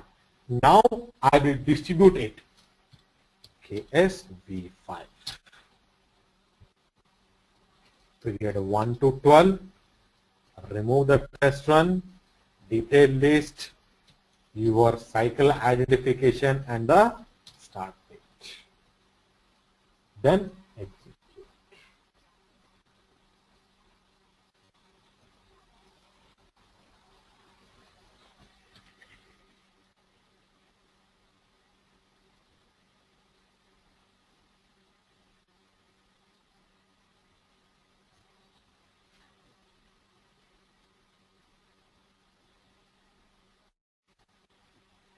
Okay, you want to send the sender details, all these things.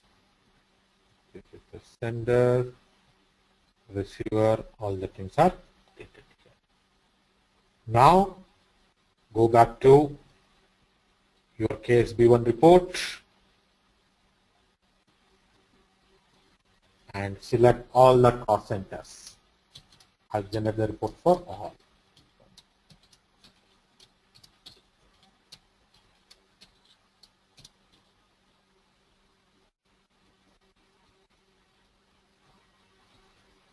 Okay, now VS01, okay, S1 become 0, 12,000 plus 12,000 minus, and for your P1 2,000, P2 P1 2000, P2 4,000, P3.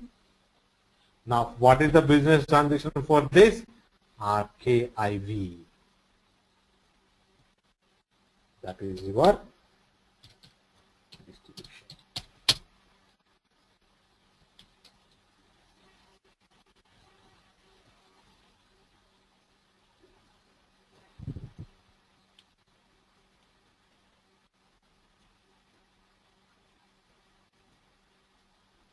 Sure overhead.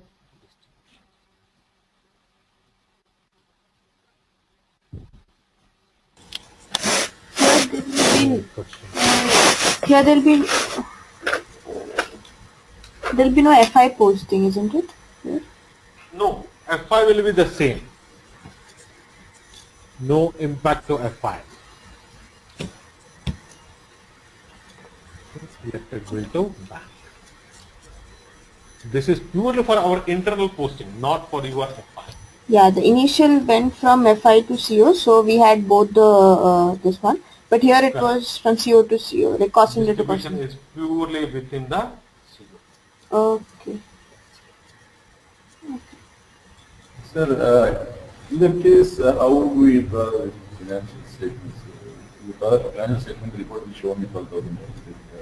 It won't show the Financial statement already 12,000 rupees transaction is there. Yeah, I mean, if you draw the financial statement, you will get the report for only 12,000, right? Not the segmental wise. I mean departmental wise cost. Income tax never want your income tax wise segment wise report. Okay. Cost center wise he never wants. Why he wants how you distribute within your company? Okay, you told me it is the for internal report. Yeah. Always the total amount. Okay. Okay, sir.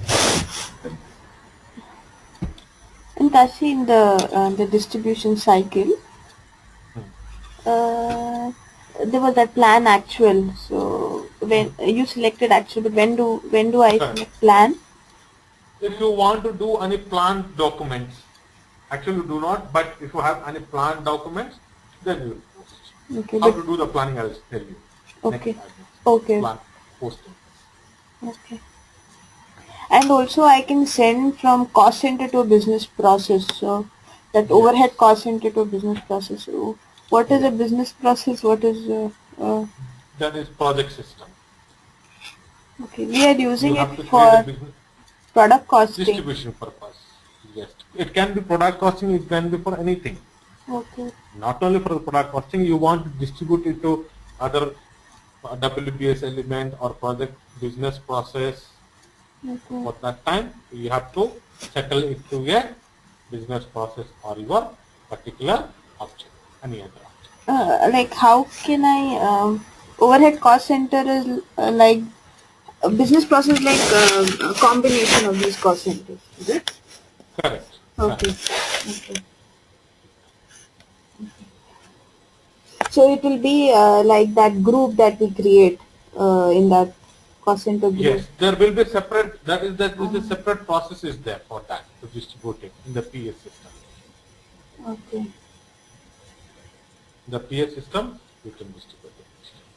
Okay.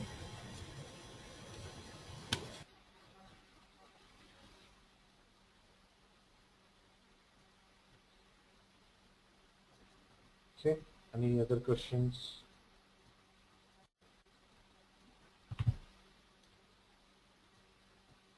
Now the planning. Now if I want to plan a specific cost center, okay, then there is a T code where we can update the planning report.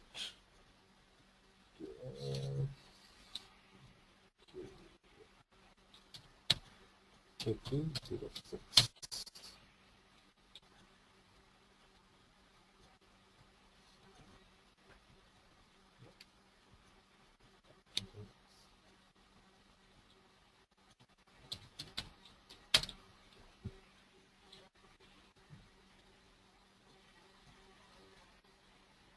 Okay.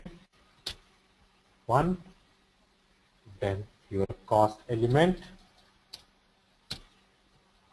from period 1 to period 12, cost center and the cost element. Then click on overview screen. So let's say for 1 year I'm distributing 24,000. That means individual month it is 12,000. Now if you want to give individual month also, you can change it here. Let's say I'm changing for the 7th period to 1,000. The total amount is changed. Okay, this is planning. First, you have to give the total amount, then the individual periods. Okay, this is completely standard, so you need not to worry. Only the thing we have to give version, cost center, and cost element which you are planning. Okay, here another important thing is the plan fix and distribution. We always select 2. That is for your equal distribution.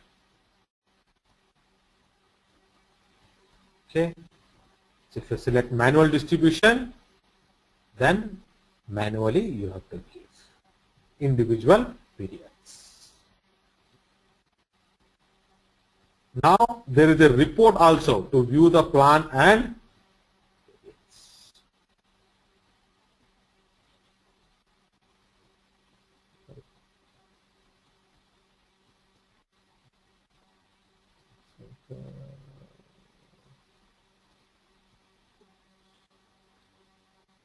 Okay. 870-13611. So this is for period 7. So period 7, period 7, and exit.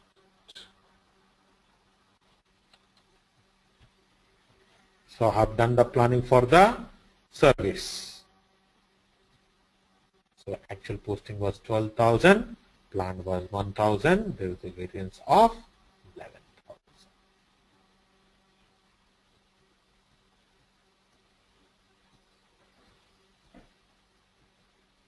Why there is an entry in planned costs? It is full cost. Sorry? This is at the actual posting that you do. That was This is 12. actual 12,000. Yeah, why there is a planned cost as a value? I just did the planning, no, KP06. Oh, okay, okay.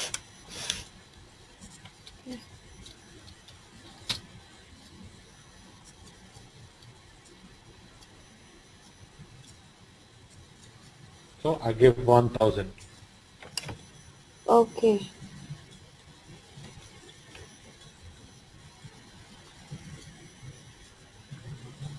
But generally, this KP06 we should do at the beginning of financial year or period. Correct. Beginning of the financial year. Okay. And this is more for product costing, isn't it? Or everywhere it is We used? can do for anything. Anything. It is. We do more calc at the time of like product costing. There is a planning costing. Yeah. Okay, at the time it is required. Okay. So it is required because it derives from that plan data.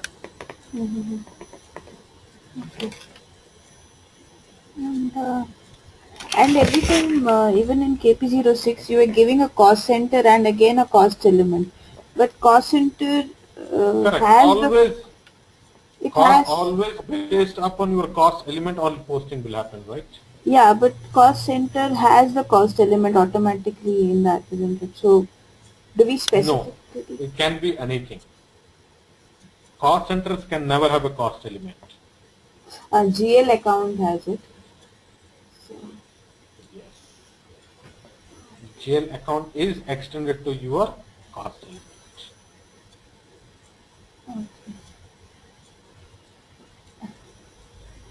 okay, we are saying required as cost center in that. And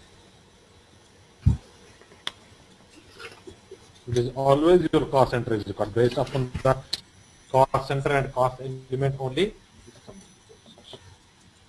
okay. And how do you get to know which is a cost element linked to the cost center? It can be any cost center can be linked to any cost element. Okay. That the user has to decide which one he want to plan. Okay. From this cost center, for which cost element do I need to put? I have to decide. Okay.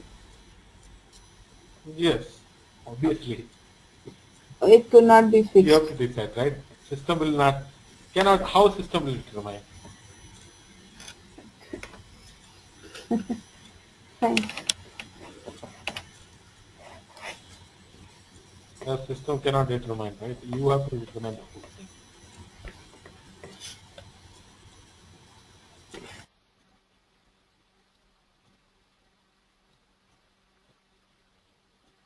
Any other questions, Manisha, Kishore?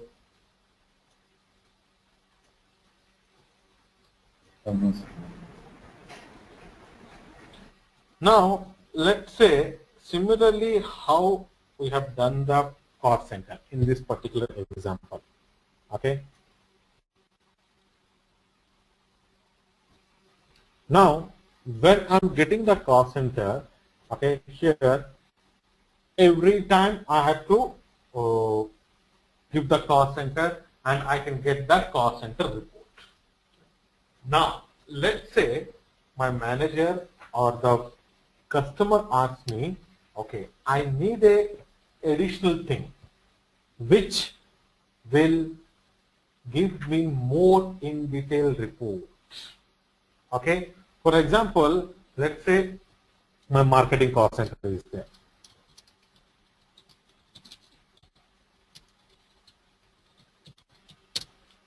Okay, now in the marketing cost center, everything comes, all the postings related to my advertisement,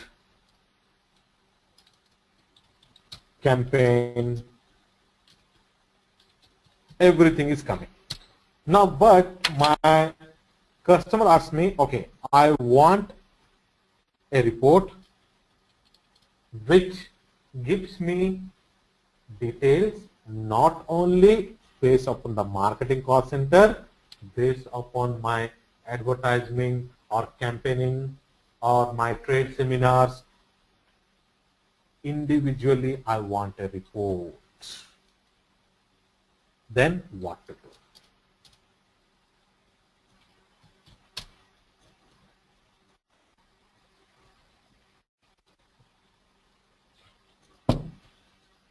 then your internal orders come to the picture. Okay. So my manager wants another report. I always post to a cost center. Now with post center, I'll give an additional information, internal orders.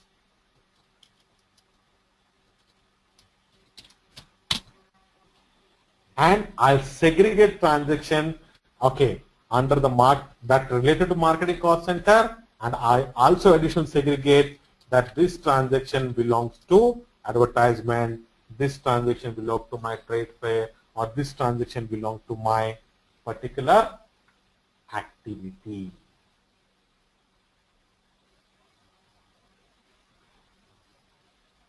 So internal order is used to monitor cost for a specific events.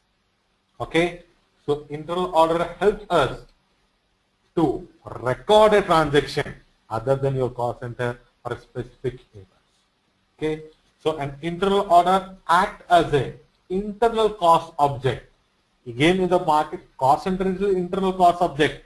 Again, it is another layer of internal cost object for collecting all the costs to a specific job. In this case, advertisement is a specific job, campaigning specific job, trade fair a specific job, or specific expenses, telephone bill. Now all the telephone bills, let's say, goes to my marketing cost center.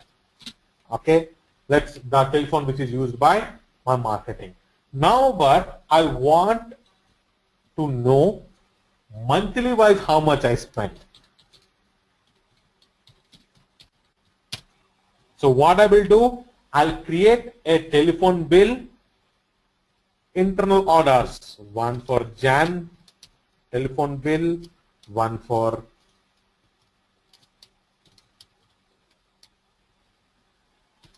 Feb telephone bill, individual internal orders I'll create.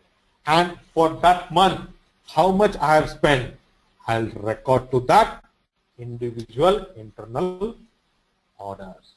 And at the end, I will generate a report which will give me only expenses related to your January or related to your February.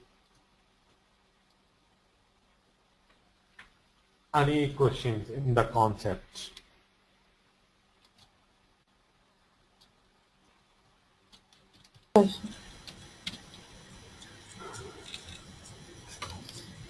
Kishore? Kishore?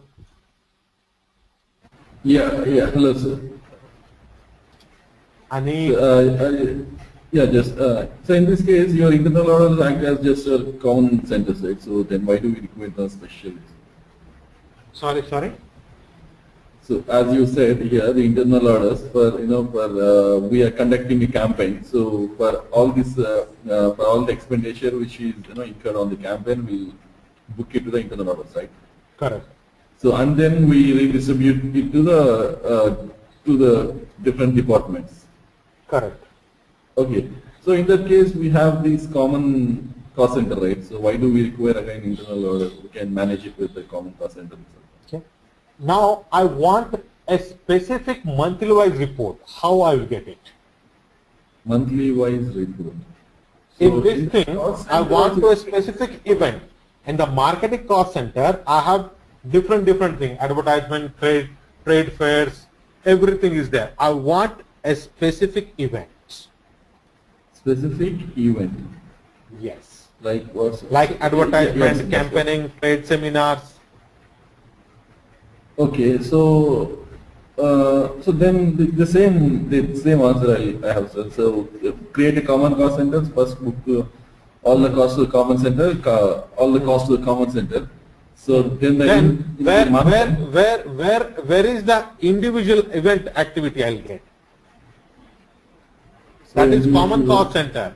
Common cost center will have all the transactions. All the transactions. But I want a specific event. So then I'll make a specific event as a cost center. Okay. For example, So that then I- event is only for 6 months. So every for 1 week. For every 1 week, one cost center will create. Okay. Okay. Okay. So these internal orders are short-lived, so we can delete them from the system. Not deleting. You will stop using it. Okay, when close it, we can close it. Yes. Automatically we get closed. Okay. So then from this internal order, we can transfer the cost to the cost center. Yes, we can. Okay, sir. Fine, sir. Good, thanks.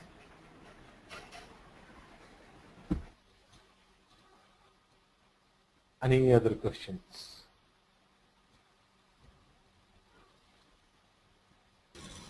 Fine, sir. Yes. Okay. So internal orders, okay, is considered as your internal cost object for collecting the cost and relate to a given job or an event or individual items. Okay, an internal order can be real or can be statistical. Statistical means it only collects the report, it does not distribute or settle to others. If it is real, then it is always settled to other cost objects. Okay. Now, there are 4 types of internal order categories. One is your overhead, for recording your overhead. Investment, recording your work in progress. Accrual, for recording irregular expenses. Orders with revenue, the 4th one. Okay, in our example, we are going to deal with your overhead cost. Now, coming to the configurations, first I'll create a field status group. We do not have a field status group for internal orders. By copying it the existing one, I'll create G002 and I'll make it cost center and internal order as a required entry. Then I'll create a cost element. Okay, let's say my advertisement expenses, and I'll assign G002. Then I'll create internal order type first. Kashi, I have one question. If you don't mind. Yes. In our project, they use statistical internal orders and they use it for the asset. Like we have 2 categories, CIP and WC and real asset. So what they used to do is they settle the cost for the CIP and they move it to a real asset and start depreciating. So they have statistical internal order for every type of asset. Is my understanding correct or Okay. I'm wrong? Yeah, that's also we can do it. But I think, That also we can do it. but I think we But just, that is not statistical. That is your real. okay. So the one you're saying that Right? You are settling the cost which For is a recorded in your internal order to a asset. yes, To asset. yeah, there was a CIP Correct? So that asset. is a Yeah. real. Okay. Real, that is not statistical. Okay. So this then the statistical internal order that was used in the other real asset. Only for reporting, not for settling. Oh, okay. Okay. Okay. Okay, boss. Okay. Yeah. So before creating individual internal orders, we have to create internal order type.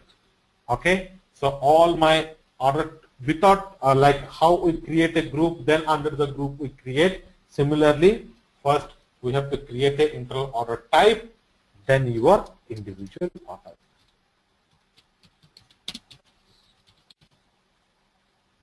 Then I'll do a posting. Now this time I'll give cost center and internal order both. Okay, before posting, I can plan also. I can do the planning for internal order, then the posting, then internal order report,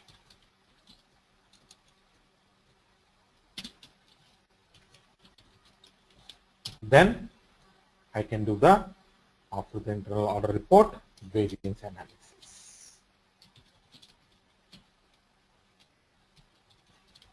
For okay, let's look into the system. So I have already, okay, first OBC4 I'll go.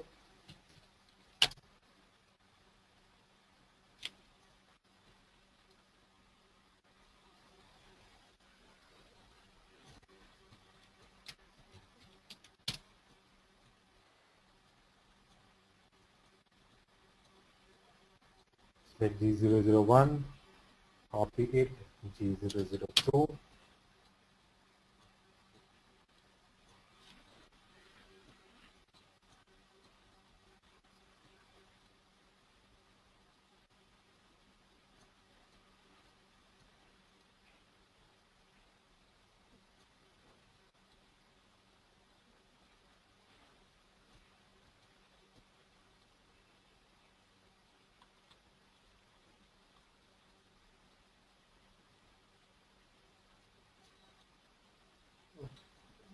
So much time.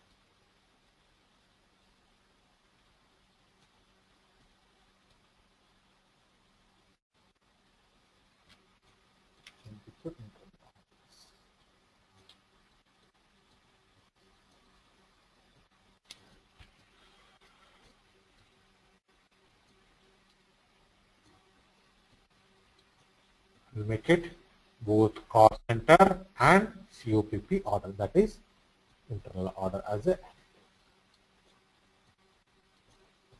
Then now I have already created one cost element, advertising expenses. No, let me create.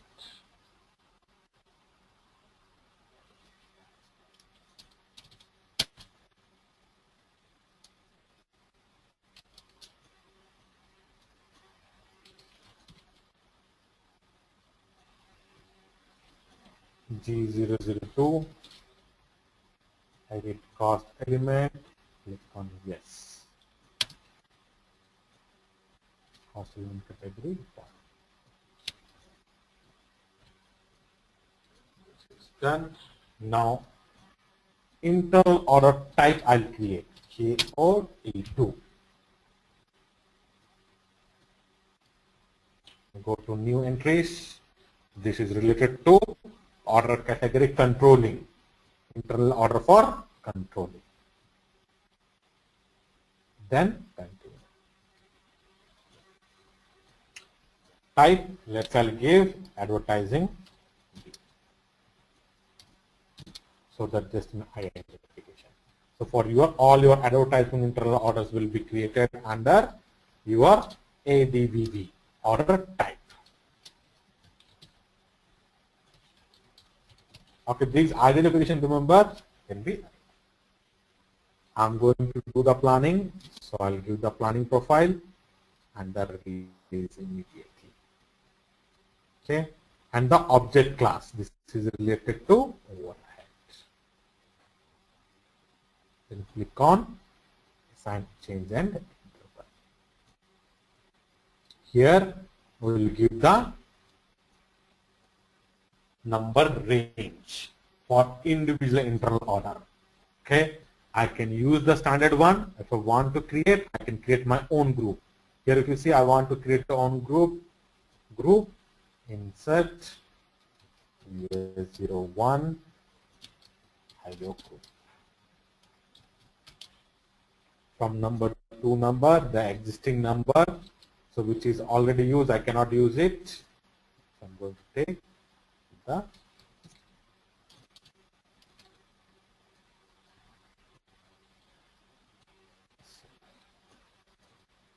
then go to the group which you have created. Most of the time it will be last.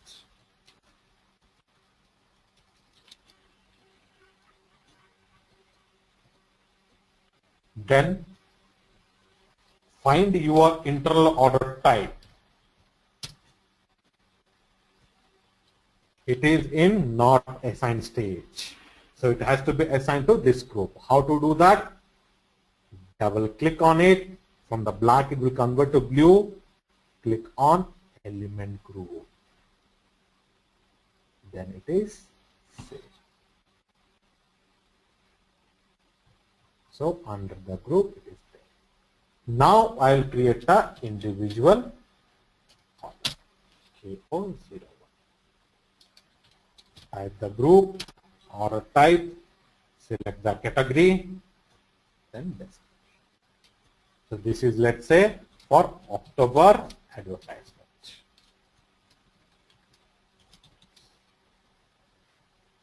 Okay.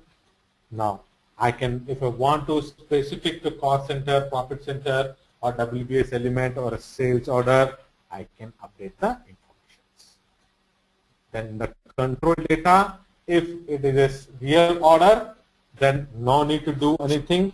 If it is a statistical, then select your statistical order. Okay, if you select statistical, system consider it as a statistical.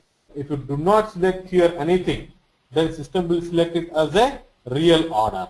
Okay, so I selected statistical.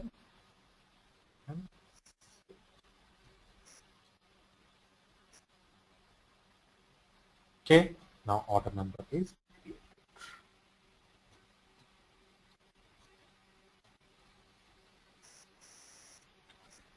Now I will do a posting to advertisement cost elements.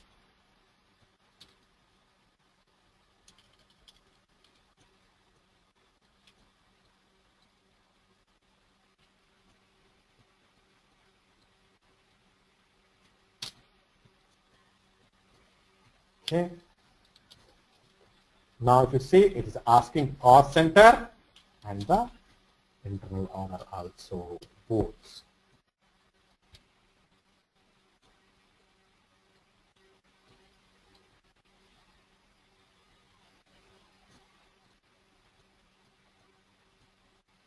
Interesting.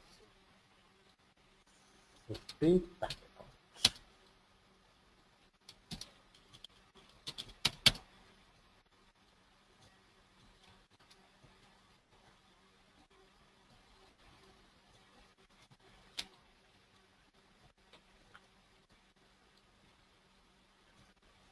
So if you want to view your report, one.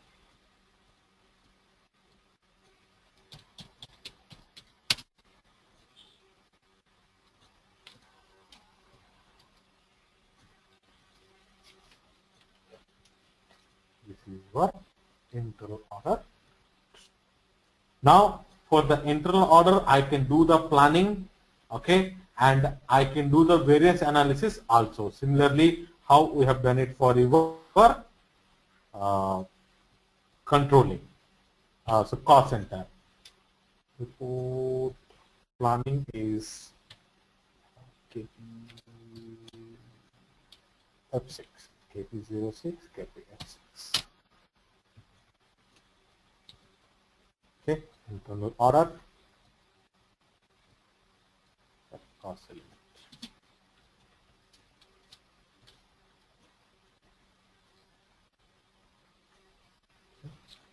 Let's say for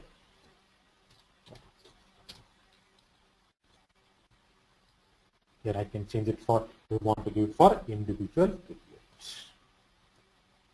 Then the report is S underscore ALR underscore 870-12993.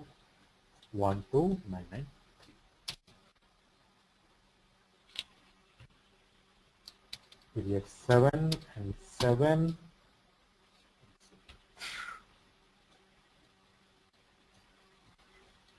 So actual is 8,000, plant is 3,000. There's a variance of 40,000.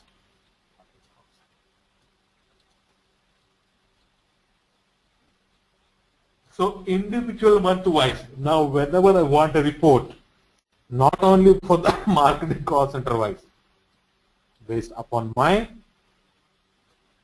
individual particular event or activity, we can record it. As Vanessa was saying, it can be associated to an asset, it can be associated to a sales order, it can be associated to your project system, it can be associated with any other object. Later we can distribute it, or we can just keep it as a statistical for your reporting purpose.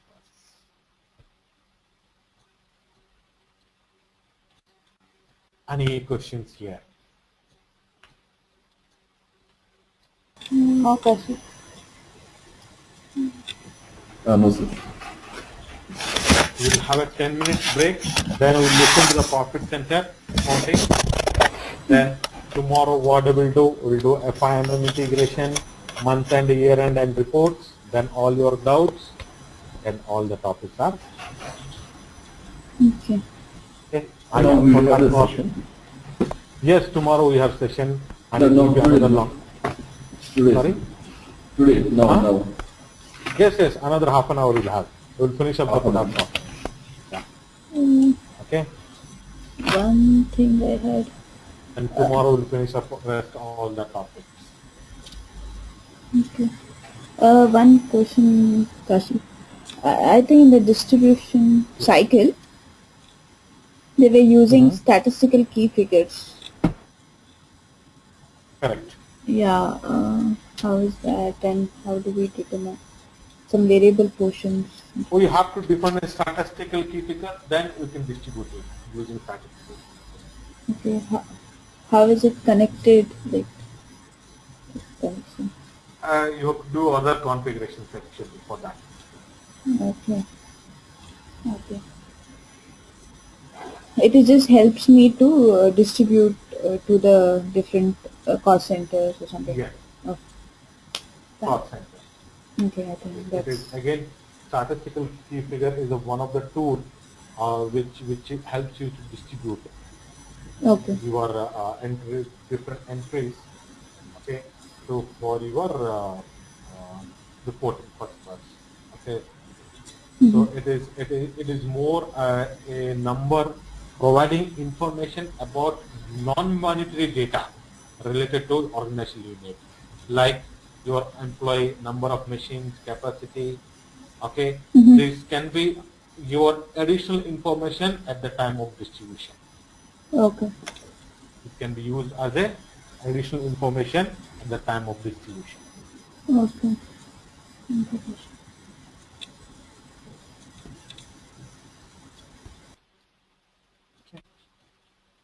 I will have a 10-minute break, then we will look into the profit center accounting. Okay.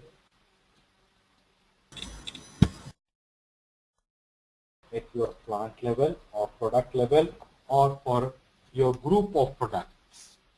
Okay, it is always suggested to represent or define your profit center at your product level. If it is your maintained at plant level, there are some disadvantages are there. Okay, but if you use it at product level, it gives you a complete picture and it helps you with a lot many reporting. And profit center accounting is completely a statistical accounting component. This means that it takes the transaction data that posted and represents in the profit center. It is not distributed to other streams. Okay, so profit center accounting is one of the tools which replaces your business area postings. Earlier people used more business area. Why you are not using business area? Profit center accounting is the one of the major reason, because it provides a better report. It can be defined based upon our requirement in different report wise, different area wise, we can define it. Okay. Next, let's see the configurations. Okay. Before the profit center accounting, there is one T code, important T code which we use, that is OKKS. So this is to shift from one controlling to another controlling area. Okay, just type the controlling area and enter. Then it will be shifting to one controlling area to other controlling area. Okay, this is like one of the T code which you use very frequently. Now,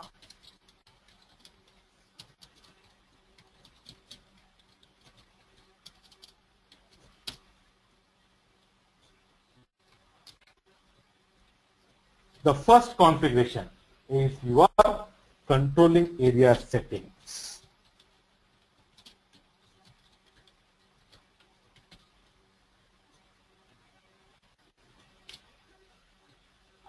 Zero K,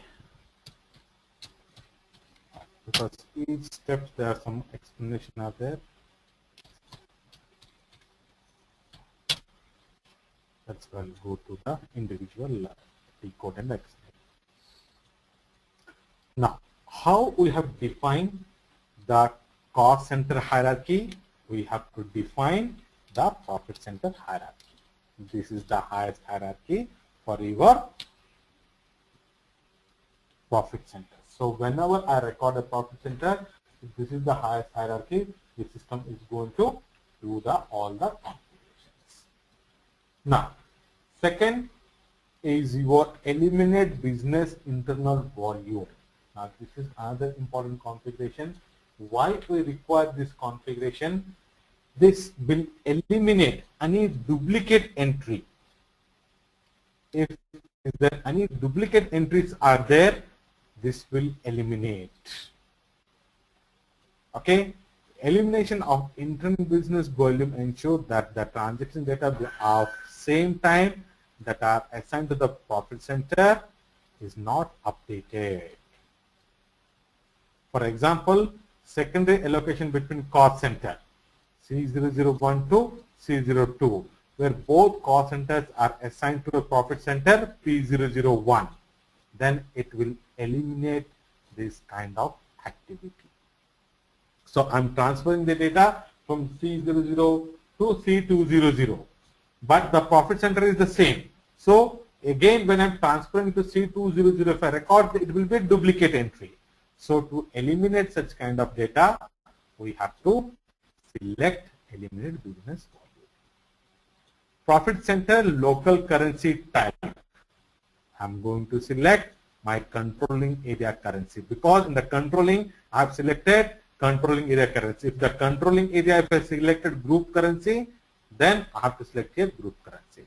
Or if I have a different currencies, that means I have selected their company code currency in your controlling area configuration, then I have to select here profit center currency, because each currency wise I can make the postings. Then my profit center currency, then store transaction currency. Now this again configuration is important. Okay, whether or not the transaction currency is updated when actual or plan is transferred from components of the profit center. Setting this flag increases the data volume, since the total records need to be broken down according to the transaction currency. So this is the disadvantage, but we always select it because we need the report based upon your currencies. Okay, any questions in these 4 configuration steps? No question. No question. Okay, then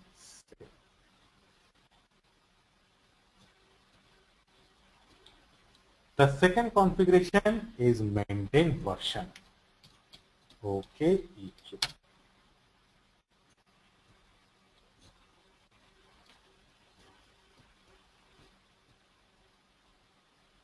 Okay, one question. We were using, I don't know where, but we used dummy profit center. So when do we use that? I'll explain. Okay. I'll explain. Okay. Then the maintain version. So this is for your actual and plan. plan and actual version. Double click on setting for profit center accounting. New entries. Your current year. Select online transfer. Select line item and the exchange rate value. Then save.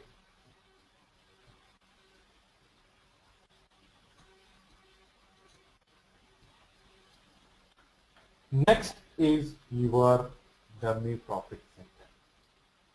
Dummy profit center is the default profit center.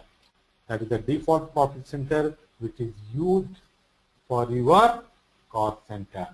Why we require a dummy profit center? As I said, profit center account or profit center must be having all the transactions. But now when I was creating the cost center, remember I did not give the profit center.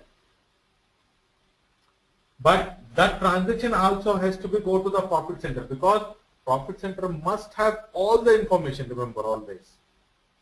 So dummy profit center will act as a your default profit center.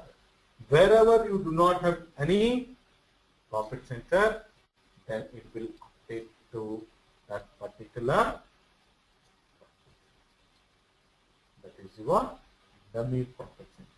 So dummy profit center is considered as your default profit center. Okay? Any questions in the dummy profit center?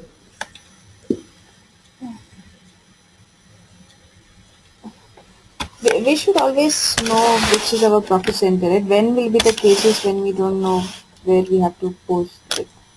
What are the real situations? There will be any lot many situations that doesn't know that this profit center is good. Okay. Then it will go to this dummy profit.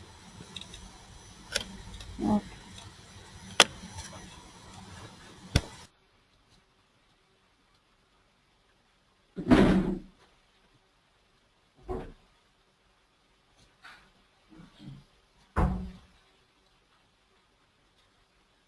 Okay.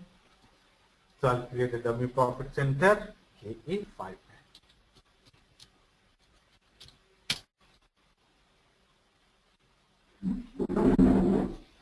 I'll give an identification.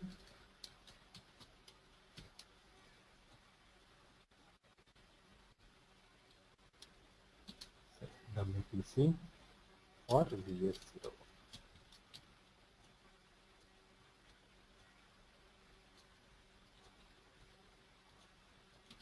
Profit center group, the group which you have assigned in the earlier configuration. Then I'll maintain the control parameter for actual posting, 1K EF. So I'll activate it for 2014. This is for your actual postings.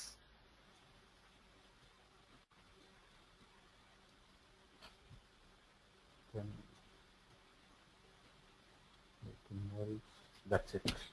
Okay. We have another two important configuration, but for that we require cost center and profit centers. Okay. Now I'll create, let's say, profit centers. Okay. So let's create.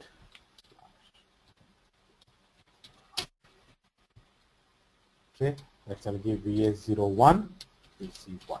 Okay. This identification, remember, I'm taking as an example. We can give any identifications. Okay. Profit center. Person responsible. Profit center. That is your default. Now, profit center has to be activated.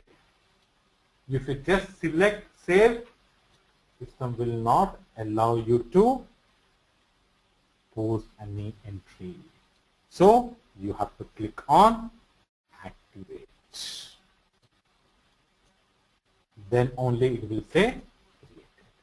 Now this profit center, I'll take it and assign to a cost center. I'll create a new cost center. 01, let's say P4.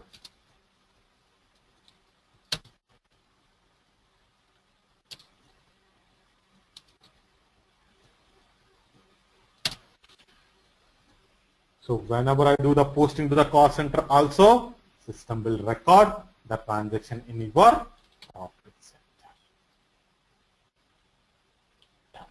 Now I'll create a cost element. Okay. There, when you're creating cost centering, there was this functional area. What is functional area? What is that? Functional area, if you activate your FM model, there's an FM model is there. When you activate it, that time it is required. Functional area. Okay.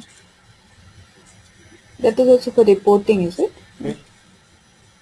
This FM. No, this is more for your cost of sales account. Okay.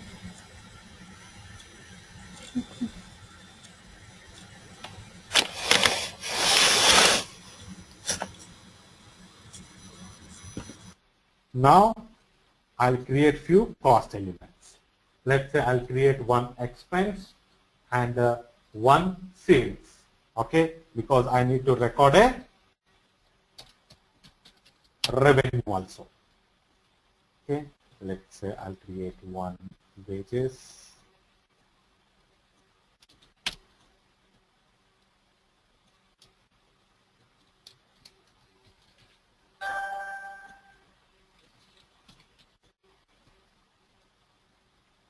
G004, create cost element, cost element category is primary. This is for your expenses, posting the entries for expenses. Now similarly, I'll post an entry for your, create an entry for revenue, the posting for the revenue. Let's say that is your sales.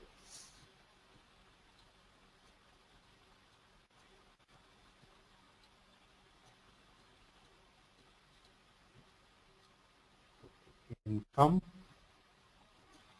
let's say another sales account I'll create.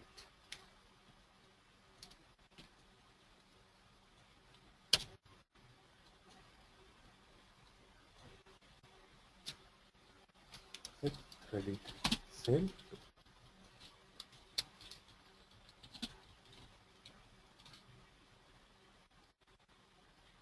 Okay. Now field status group for your sale, okay, will be G036, revenue account with profit center. Then we go to edit cost element. Cost element category will be 11 revenues.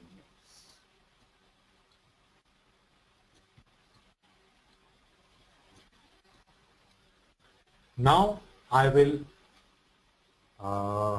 maintain the documents for the postings GB02. Okay, click on the groups, select actual document for direct posting with GB01, go to interval and maintain. Type your company code, insert interval 2014 from number to number.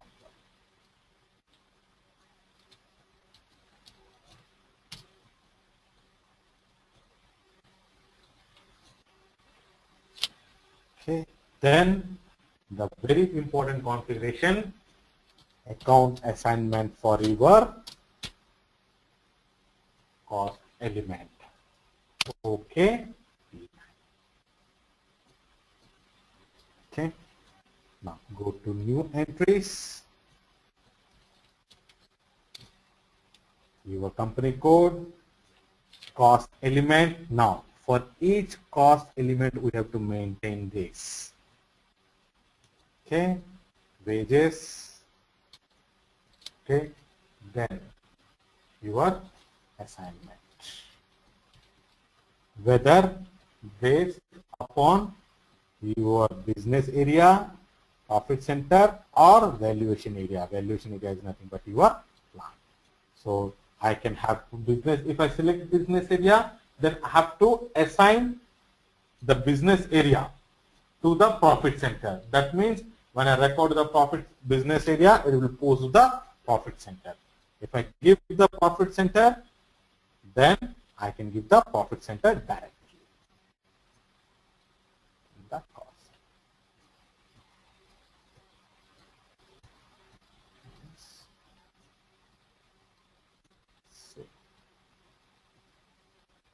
If I give the here business area, then I have to do the configuration detail for business area. If I select the profit center, detail for profit center. Your profit center.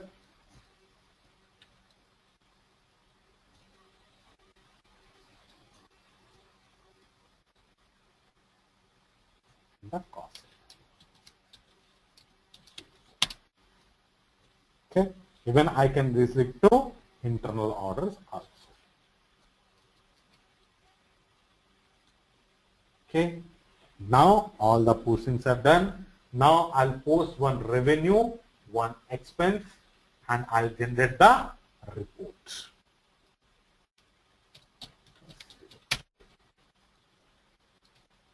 First your expense. So for wages, I'll post it.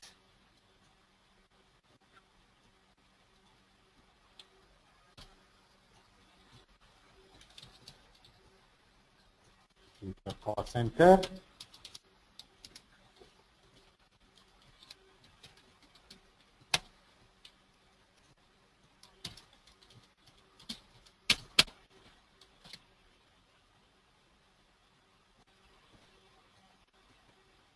If you want to view this report, /NKSP1.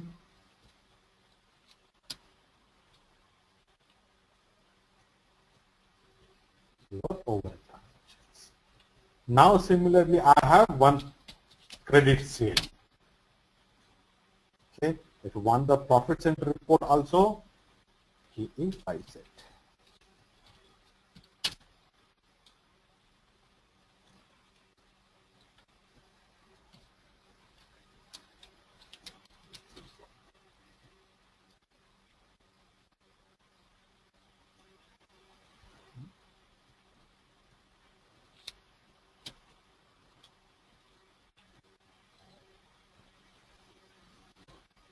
Okay.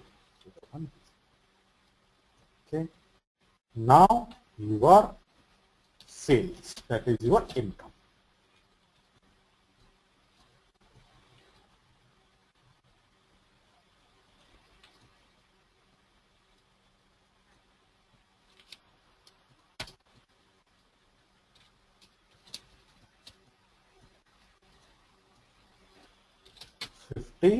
The second sales account which I have created as a revenue cost element.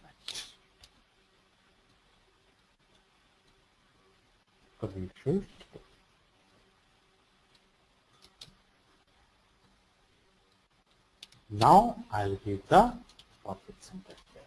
If I've given business area configuration, okay, the mandatory field is the business area.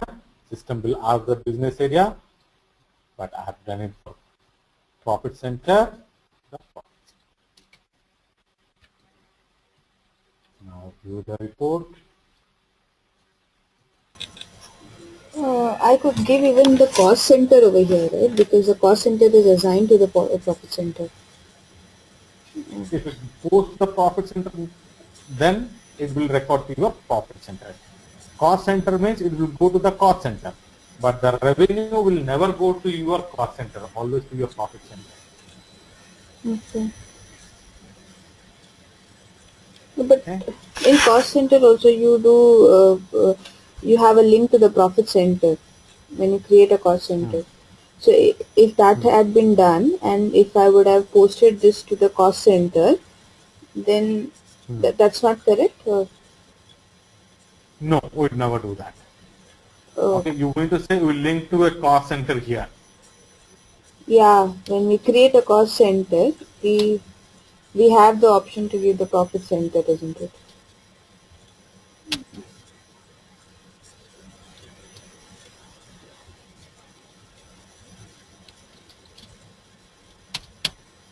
We're saying that instead of giving profit center, give a cost center here. Correct? Yeah, yeah.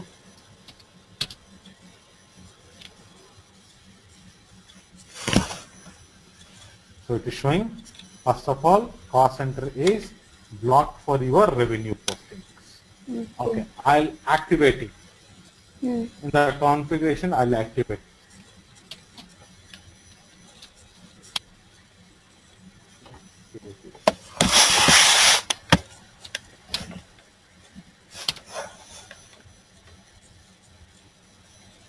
Okay, actual revenue.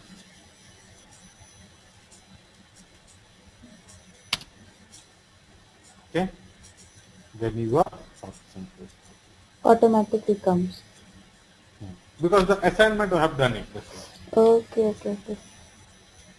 In OKB9, Uh-huh.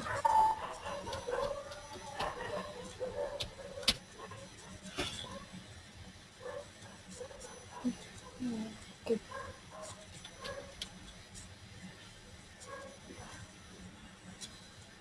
have done profit center assignment to the cost. Yes, yes, yeah. So system will determine the profit center. Okay. So this is allowed now. Okay.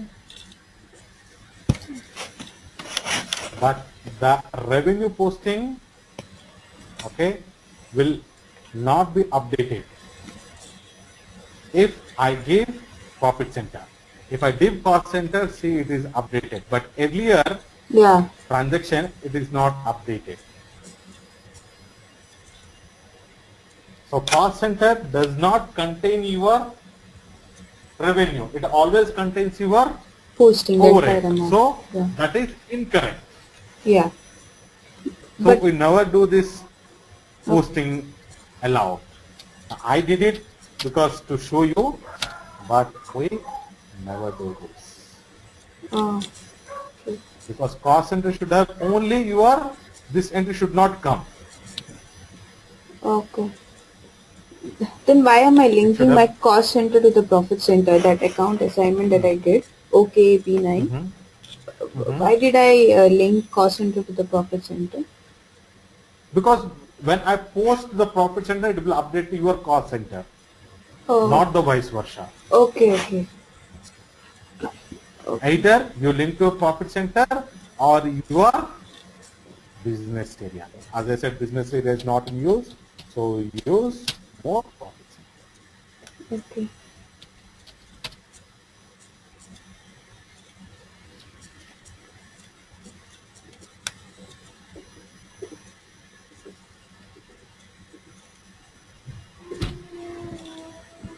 Okay? Yeah.